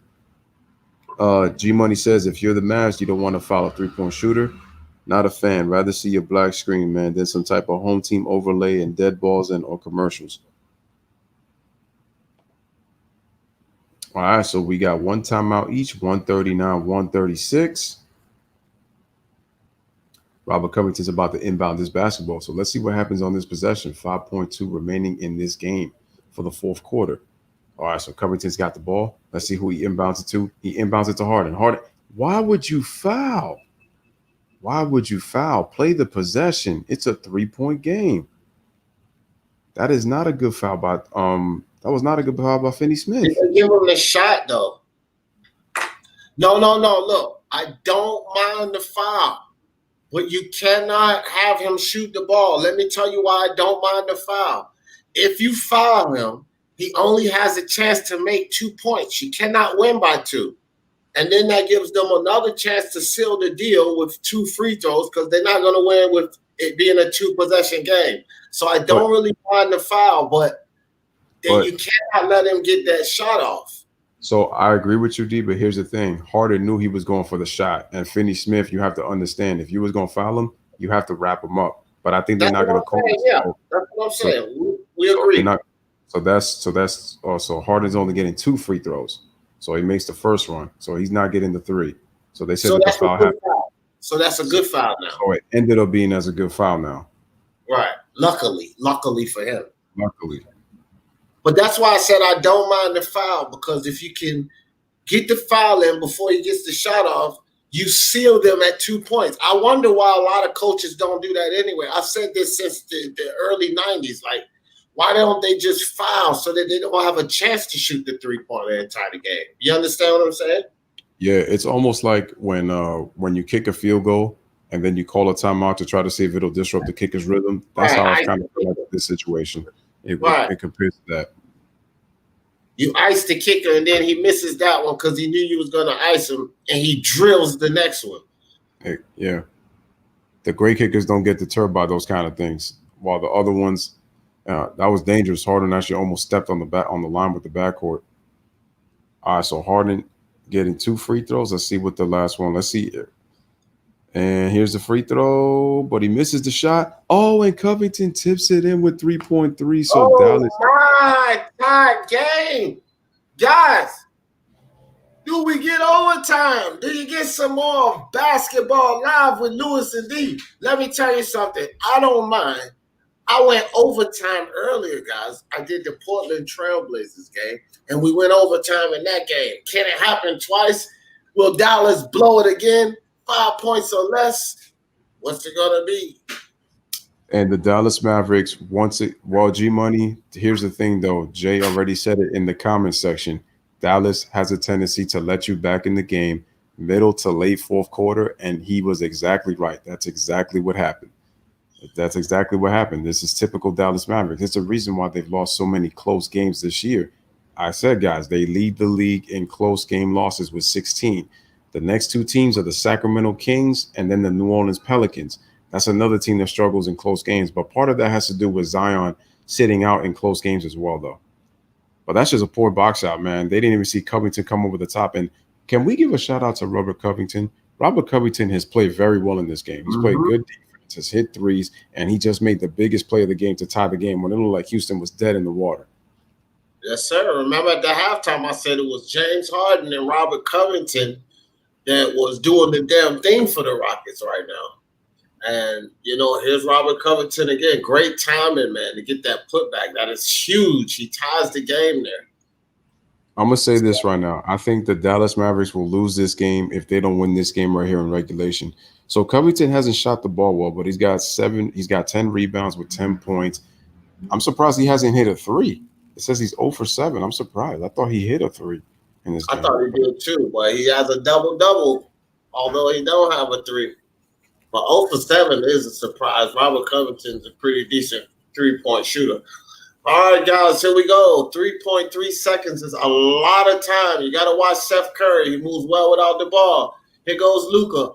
Luka can shoot it from anywhere, and he shoots it from way back, but not enough. It's overtime. End of regulation, guys. Here we go. Let's keep it rolling. Basketball Live with Lewis and D. And I gotta say this, man. That Seth Curry missed free throw hurt. That's another thing that I say, that free throws come bite you in the butt. That missed free throw really hurt because Houston would have been forced to foul in that situation had he made that free throw, because it would have put him up by 4. And Houston was able to execute on the other end of that floor. So, guys, we got 5 extra minutes of basketball, man. Overtime. So look at that. D had an overtime game with Memphis and Portland, and now we got an overtime game late night in the last game between the Houston Rockets and the Dallas Mavericks, man. Smash that like and hit that subscribe for both. And let me tell you this, man. I'll tell you this. Got to give respect to D'Antoni on this one, because if you notice that inbound, they let Curry loose a little bit. They locked everybody up. So maybe he was thinking, this is our best chance. Let's get this guy the ball, foul him, and put him on the line.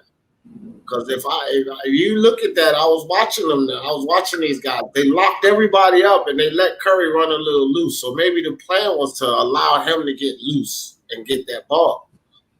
Okay, and AK41, shout out to him. He says the Mavs suck late in games. Yeah, and that's why I mentioned that stat, that they've blown 16 games when they've lost by 5 points or less.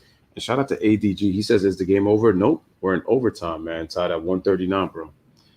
G Money says the Mavs choking because they miss free throws and are not grabbing crucial rebounds. But it's more than that. It goes back to what Jay said. They just have a tendency to let people back in games late down the stretch. That's why they're in close. Overtime prediction, just like old times with Lewis and D before the season was canceled. All right. Mavs have lost 16 games. Yeah, I just said that, G Money. Yep. They have the most losses of any team in the league. Sacramento is behind them with 15. And that's also another stem of coaching as well with Luke Walton. And the Pelicans are third in the league with 13. San Antonio and Boston round out the top 5. I think Boston also has 12 losses and San Antonio has 11. So there you go. Chopstick says Luka need to give it to KP. Maybe, I don't know. Look like Kristaps is the hot man. Sometimes when you're the 2 stars and your other guys putting in work, you might be right, Chopstick. Maybe he need to find his man, Kristaps. I feel like the Mavs are going to lose this game in overtime because it doesn't usually end well when they go to OT. But anyway, the Mavs get the tip, so let's see what happens. We'll see. Will this be a different Mavs team? We'll see. So Luka Doncic's got the ball, and already a turnover just like that. So here comes Westbrook. Westbrook goes to the lane, slashes to the basket, but he misses the shot. I'm surprised they didn't call a foul, man. And he hit the stanchion right there in the back. The Mavericks got numbers. Here comes Curry. Shoots the 3, but looks like there was a foul, and he missed that 3-pointer. And I'm surprised Westbrook did not get the foul call. That's crazy. Westbrook is a little frustrated at that as well. So it's a foul against Covington, and I think that's number 4 for him. He's pretty much cool. 4 minutes, 30 seconds left to play. Luka Doncic got James Harden on the defense. Nice crossover by Luka. Euro step, can't hit though. But Cleaver picks the ball up, short jump inside, and he hits 141, 139. Dallas take a 2-point lead. Here comes James Harden. James Harden's got Tim Hardaway Jr. uses the Westbrook screen, passes it to Westbrook, out to Covington. Covington shoots the 3, short off the front of the rim. 0 for 8 for Covington from that 3-point line. Luka Doncic to bring the ball down for Dallas. Luka Doncic, PJ Tucker on the defense, hands it off to Kristaps. Kristaps back to Luka, got James Harden on the D. Cuts to the rim. Tries to get it to Cleaver in the corner. Nice hand by Westbrook to knock that ball away. 6 seconds on the shot clock. 3 minutes, 49 seconds in overtime. Take it away, Lewis. So Steph Curry's inbounding the ball. He's trying to look for somebody. He gives it to Luka. We got 5 on the shot clock. Luka better recognize it. Curry shoots it straight on 3, but he misses the shot. Curry has struggled now, in the fourth quarter and now including overtime a little bit. So he's kind of struggling late. So here comes James Harden. He's got a little double team, 141, 139. Oh, big turnover by Harden. They got numbers. 4-on-1, good strip by Russell Westbrook to prevent the easy dunk. So good hustle by Russell Westbrook, man. Coming back on defense. And that was a 4-on-1. Actually, he could have passed it to Luka Doncic, man. That's actually would have been a better play. And that is the kind of plays that I was talking about when we was talking about his defense earlier, disrupting passes, and like he's done that his entire career. And that was the credit that I was giving him. All right, so Porzingis. Nice step back jump shot from Porzingis off the glass, right over the top of James Harden. 143, 139. James Harden brings the ball down over the House Jr., who drains it. Bottom of the net, 142, 143. Take it away, my brother Lewis. Luka Doncic is coming back. Just under 3 remaining in overtime. 143, 142. Luka Doncic gives it. Oh, no, he still got the ball. He finds Kleber in the corner for 3, and did he drink? No. Actually, the ball just hit the net, so it was actually an air ball. Harden goes into the paint, scores the layup, and the Rockets retake the lead, 144, 143. 2 minutes, 35 seconds left in the game. Luka passes it over to Kristaps, gets it to Tim Hardaway Jr. on the Kristaps screen. Nice hand by Russell Westbrook to hit that ball away. House Jr. picks it up, gives it to James Harden. James Harden right down into the lane. James Harden scores and 1 foul. James Harden goes to the line. 146, 143. It looks like Dallas is doing it again, guys, giving it away. And that's why I kept telling G Money, and you honestly believe that this Maverick team is going to beat the Clippers? Because as well as they can play offensively, they cannot. They have a tendency to start to lax, and it's like Jay said, in close games, and it's starting to happen once again. So there's still plenty of time. So it's a 3-point game. But once again, that's exactly what I was talking about. Yeah, man. That's James Harden, man. Like, James Harden and Covington, and I got to keep saying this, they've been playing great. Now, here in the last 5 minutes of the fourth quarter and this overtime, Russell Westbrook has stepped it up. And this is why we see, like I say, guys, neither team has had great defense or great defensive effort. And the Rockets are not going to miss all night. And so now they're stepping it up, still with the lack of defense on Dallas, and we get what we get. Yeah, but G Money, you did say that the Mavs could beat the Clips. You said it earlier. I'm not crazy, bro. I told you that I said that I don't feel like that they can, especially with the fact that with the depth of the Clippers, because I said I could feel like they know how to take Luka out the game, and I said a fully healthy strength Clippers team. I don't see the Mavericks may get one the Mavericks may get one if they're hot, but I don't see them beating I just don't see them beating the Clippers. I don't even see them challenging them, bro. That's a 4-1 or a sweep. That's how I see it. Harden at the free throw line makes a 3-point play. FB Legend says Harden can't be guarded. I think when James Harden is red hot, he cannot be. He's red hot, he cannot be guarded. Houston on Yeah, it. I agree with that. Here comes Luka Doncic. Luka in the post, trying to, and the Rockets tighten up. The nice play by Porzingis on the tail, man, going to the basket plus the foul. Porzingis has got 38 points. He has played exceptionally well tonight for the Dallas Mavericks. And one. So he's going to go to the line also. And notice, PJ Tucker had his head turned the whole way. Porzingis recognized that, and he cut right to the basket on that pass by Luka Doncic. So Porzingis looking for his 39th point. Big free throw made by Porzingis. That brother has such a soft touch. 147, 146, and Luka just got his 15th triple-double of the season, guys. All right, Russell Westbrook, nice bounce pass to Harden, but he turns it over. Trey Burke got away with an offensive foul there. So Luka Doncic has got the ball, gives it to Max Kleber, gives it to Porzingis. Porzingis is looking. Porzingis has got it. Can't find anybody. Okay, so he decides to take it himself, but good defense by PJ Tucker. So Luka Doncic takes a step back three. Not a good shot. And offensive rebound. Here comes Russell Westbrook. He's got it. Brings it back down the court. Full speed ahead. Loses the handle, but he kicks it out to Tucker. They swing it. Covington with the three, and he drains it. First three-pointer of the game. Couldn't have come at a better time. And Houston leads 150-146. Take it away, D. 1 for 9 for Robert Covington. Finally, he gets one to go. 150-146. Trey Burke goes down inside. Can't hit it. No foul call. Here comes James Harden. James Harden on the wing. Double teamed immediately. Kleber wraps him up. Fouls him. So Trey Burke is tying his shoe. I don't think he's hurt, but he's down there tying his shoe, waiting for somebody to help him up. Good sportsmanship. House Jr. get down there to help him up. So I don't know what happened there, but Russell Westbrook, man, great decision by Russell Westbrook to kick that ball out. All right, guys, so we got a minute, 9 seconds left in the game. James Harden is going to bring the ball in. This was a loose ball foul. He gets it into Russell Westbrook. Russell Westbrook at the top of the key. Luka Doncic on the defense. Russ spending some of that clock up. 10 seconds left. Russ got Tim Hardaway on the switch. Crossed him over. Goes inside. Misses off the glass. Kleber with the rebound. Here comes Luka Doncic. 50 seconds on the game clock. Luka up top. James Harden on the defense. Luka kicks it out.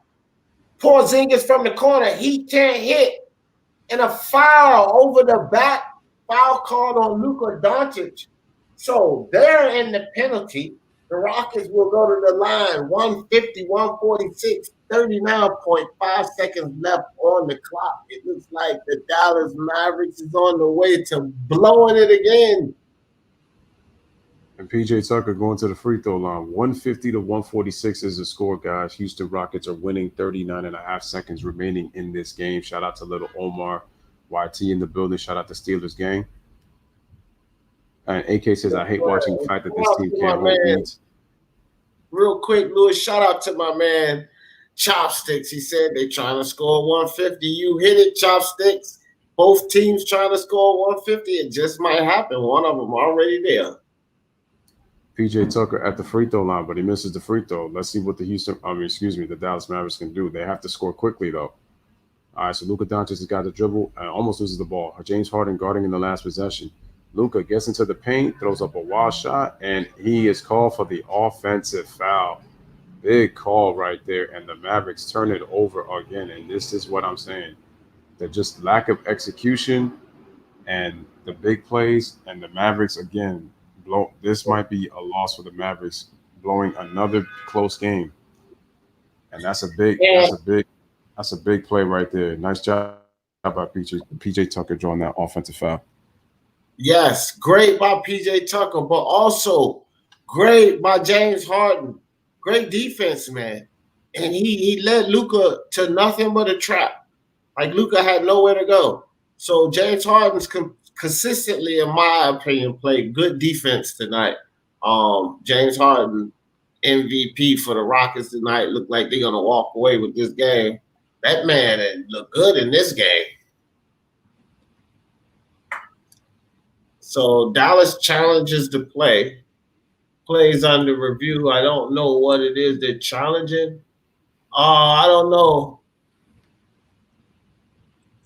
Yeah, I don't know. PJ might have been moving his feet. That's what they're challenging. That might be a blocking foul. It might be. I don't know, man. That's close. Looked like it was planted on the ground. Because PJ's offensive foul, guys. Good thing the fans are not there. You can hear the refs talk. He just told the man at the scoring booth offensive foul. So good defense by PJ Tucker. Good combination defense by James Harden and PJ Tucker to seal Luka Doncic in, forced him to make a mistake.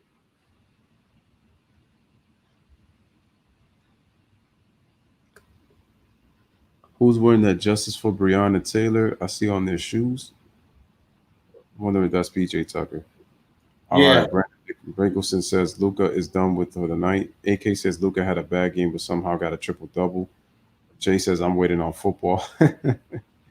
And Jay says that Luka has to eliminate his step-back threes in his approach after the third quarter. It's a big problem against the Mavs late in games. I said that. I've been saying that, man. It's true. I always look at Ray Carlisle and say that's Jim Carrey. I always say that. Luka, 28 points, 13 rebounds, 10 assists. He fouled out, 15th triple-double. But the problem is the Mavs' decision-making, especially him late in games. This is why the Mavs are consistently blowing leads. James Harden at the end of the game, he's going to tank a free throw. That would be his second miss of the night. Yeah, second miss. Makes the next one. So it's 152, 146, 27 seconds remaining. Here comes Trey Burke. Trey Burke dribbles all the way to the paint. But they can't find anything. Trey Burke, being guarded by PJ Tucker, takes a step back three, and he drains it. It's a 3-point game, and they got to foul James Harden real quick. So Max Kleber fouls James Harden. This would be crazy if somehow, some way, the Mavericks get themselves back in this game and we're at a second overtime on losing. Double overtime. Double OT. Double overtime. Wow. So if we look at the standings, it's pretty tight from 3 through 6. Denver, Utah, Houston, and Oklahoma City. Those percentages are very close. 3 games separate from the 3rd seed to the 6th. So this will be a huge win. And Harden misses another free throw. James, this ain't the time. Hey, what is going on with James Harden? Texas boy, Harden MVP. How about that? James Harden just tanked 2 free throws. He can't seal the deal. He got to hit this now. If he hits this, it's a 2-possession game. So, and he hits it. So Jay says strip club Harden at the free throw line. Here goes Trey Burke. He misses the 3, and this game is over, ladies and gentlemen. The Dallas Mavericks definitely over with their league leading 17th game blown by 5 points or less, and they lose by 4, 153-149 in overtime. Tough loss for the Mavericks after offensively playing so well against the Houston Rockets. And there goes that Rachel Nichols check again. Oh boy. Anyway. So guys, your boy D. Jefferson did it again. I told you guys this. If you're gonna bet a team, bet it on the line. The over-under is dangerous. So we got a 4-point game here. I definitely was correct that the over-under was dangerous. Just bet the line. Bet the Rockets to win. You would have made some money there. So, hey, good game by the Rockets. Good showing by both teams offensively. Defensively, not so much. Absolutely, man. The Dallas Mavericks, I just keep saying it, man. This team, yep, they're making the playoffs, but it's just like, look, the Dallas Mavericks would have won probably 50 games already, and they would have had a better record. So their main issue is not only is it defense, but their inability to maintain leads. I remember this happened with OKC back in 2016. They won 55 games, but they blew 19 double-digit leads, which means they would have been close to winning 70 games had they been able to learn how to execute and finish games. So that's Dallas's problem. Houston is a terrible defensive team, but give credit to James Harden, give credit to Robert Covington, even Russell Westbrook in some stretches on their defense in key situations. And James Harden was hella efficient tonight, so give him a lot of credit. He made some very good plays defensively. And the Rockets win a big game in overtime after looking like that they were going to lose this game in regulation in the fourth quarter. So they win 153-149. While D talks to the chat, I'll just cook up the final stats and then we'll close out the show. All right, guys. So he said, I was happy to see KP put up 39. No doubt, chopsticks. I believe you, dude. I mean, look, KP did his thing, bro. Almost a triple-double for James. Yep, almost Texas boy James Harden showed his butt. We got my man Jay. Jay said the Mavs are not a good team. I don't know. They're not a bad team, but I hear you, Jay. Pretty easy to have 50 points when you take 300 shots a game. That's facts. That's facts. I agree with AK. I hear you, AK-41. Gideon said, I already knew once the game went to OT, Dallas would lose because they played dumb and don't execute in crunch moments. Well, you did say it was over when it went into overtime, G-Money, so good call. You called it on that. I noticed a lot of Dallas guys were missing free throws. Yeah. You know, free throws will kill you in the end. You know, and James Harden almost blew it himself. He missed a couple of free throws at the end of the game there. Dallas would have came down and hit a three. It would have been a 1-point game, 1-possession game. You never know. How are they in the playoffs then? You know, neither of these teams, AK-41, we were talking about that earlier, are looking good in the playoffs.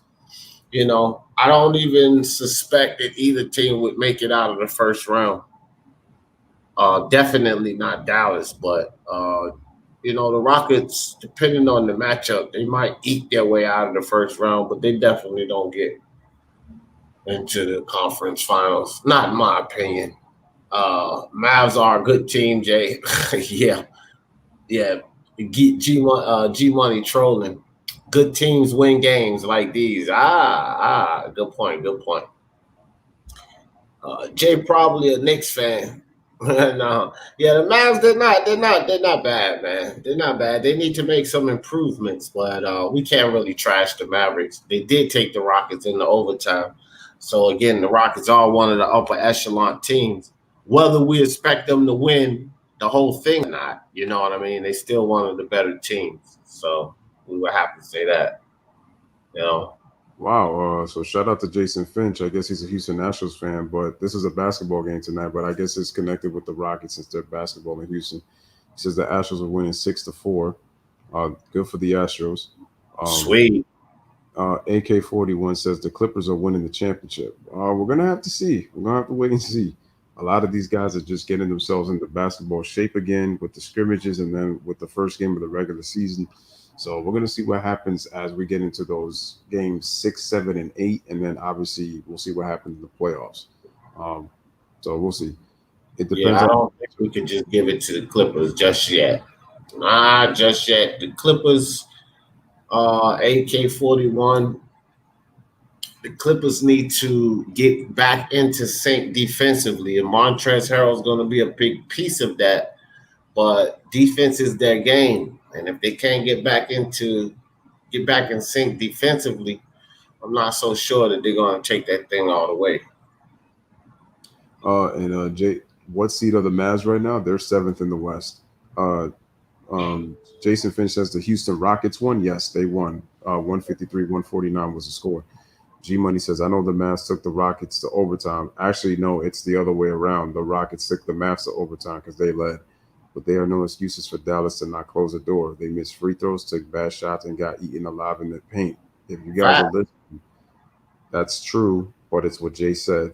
It's those things that the Mavs let you do in the fourth quarter. That's what led to the Mavs again blowing another double digit. Yeah. I don't know double-digit lead or losing a close game. They lost by 4 in overtime. The Mavs are not going to make it out the first round unless maybe it's against the Nuggets. AK says the Mavs have a good future, but they need one more piece, in my opinion. They have to become a better defensive team, but I do agree with you, AK. They do need another piece. Mavs have a better chance against the Lakers than the Clippers. I don't think so. I don't think so. Jay just hates the Mavs. I say to Houston Rockets winning. The Mavs are getting smoked in the first round. Yeah, I don't think the Mavs make it out of the first round either. They pretty much safe for the playoffs. Only the 8th seed is in danger on either side. But yeah, they're gonna get in, but I don't see them getting out the first round. Hell, they gotta play 7. I think They gotta play 7 seeds. So they're playing the number 2. They're playing the Clippers. They're not gonna beat the Clippers. the Mavs' possible best shot is to get that number 6 seed and face Denver at the 3 spot if Denver's still number 3. Their best shot is against the Denver Nuggets. They're not beating the Lakers. They're not beating the Clippers. They're not beating the Rockets because we just saw what happened here. Even if this is the first game, Oklahoma City and Utah, Yeah. that's a little bit dicey. They might have a chance against the Jazz. I don't know about Oklahoma City. And OKC's actually beaten some good teams themselves in the West. But anyway, guys, this was a wonderful stream, you guys. We're definitely going to close out. The Rockets shot 51%, while the Mavericks ended up shooting 47%, but that's because they missed shots late down the stretch. If we look at the box score for the Houston Rockets, Harden led all scorers with 49 points, 14 of 20 from the field. Got to the line 21 times. Westbrook chipped in with 31. He did only shoot 13 of 30. Give the ball to Robert Covington, the game ball, for that huge 3 that he hit. And then also Ben McLemore came in and hit some big 3s in that fourth quarter for the Houston Rockets. And then if you look at the Dallas Mavericks, Porzingis had 39, was crazy efficient from the floor, 50% from the field. Seth Curry, he went 0 for 4, so he didn't even make shots. And he only had 3 points in 23 minutes, and he was 3-6 in the free throw line. Remember, coming into this game, guys, he was shooting 72% and 64% from 3 in the last 4 games, averaging 25. So he was giving you some great production, but not tonight. His production actually would have helped him win. Luka Doncic gives you 28 on an inefficient 11-27, but again, he did get a triple-double. Let's see, Tim Hardaway Jr. played very well, 24 points on great efficiency himself. Yeah, man, those are pretty much the scores for this game. And salute to the chat, and salute to D, the Godfather Jefferson, man, on this game. It was a great game to do. We had overtime right here. So it was pretty much awesome, man. Salute to everybody in the chat. And Clay Pro swung in. H-Town. I hear you, Clay Pro. They pulled it off, dog. And shout out to Clay Pro in the building, man. Appreciate you. And then also shout out to him with the donation, man. A $30 donation from Clay Pro. Truly appreciate that. Sweet. Good man, Clay Pro. Good man. All right, guys. So we are going to call an end to this stream. Salute to everybody in the chat. You guys were definitely awesome.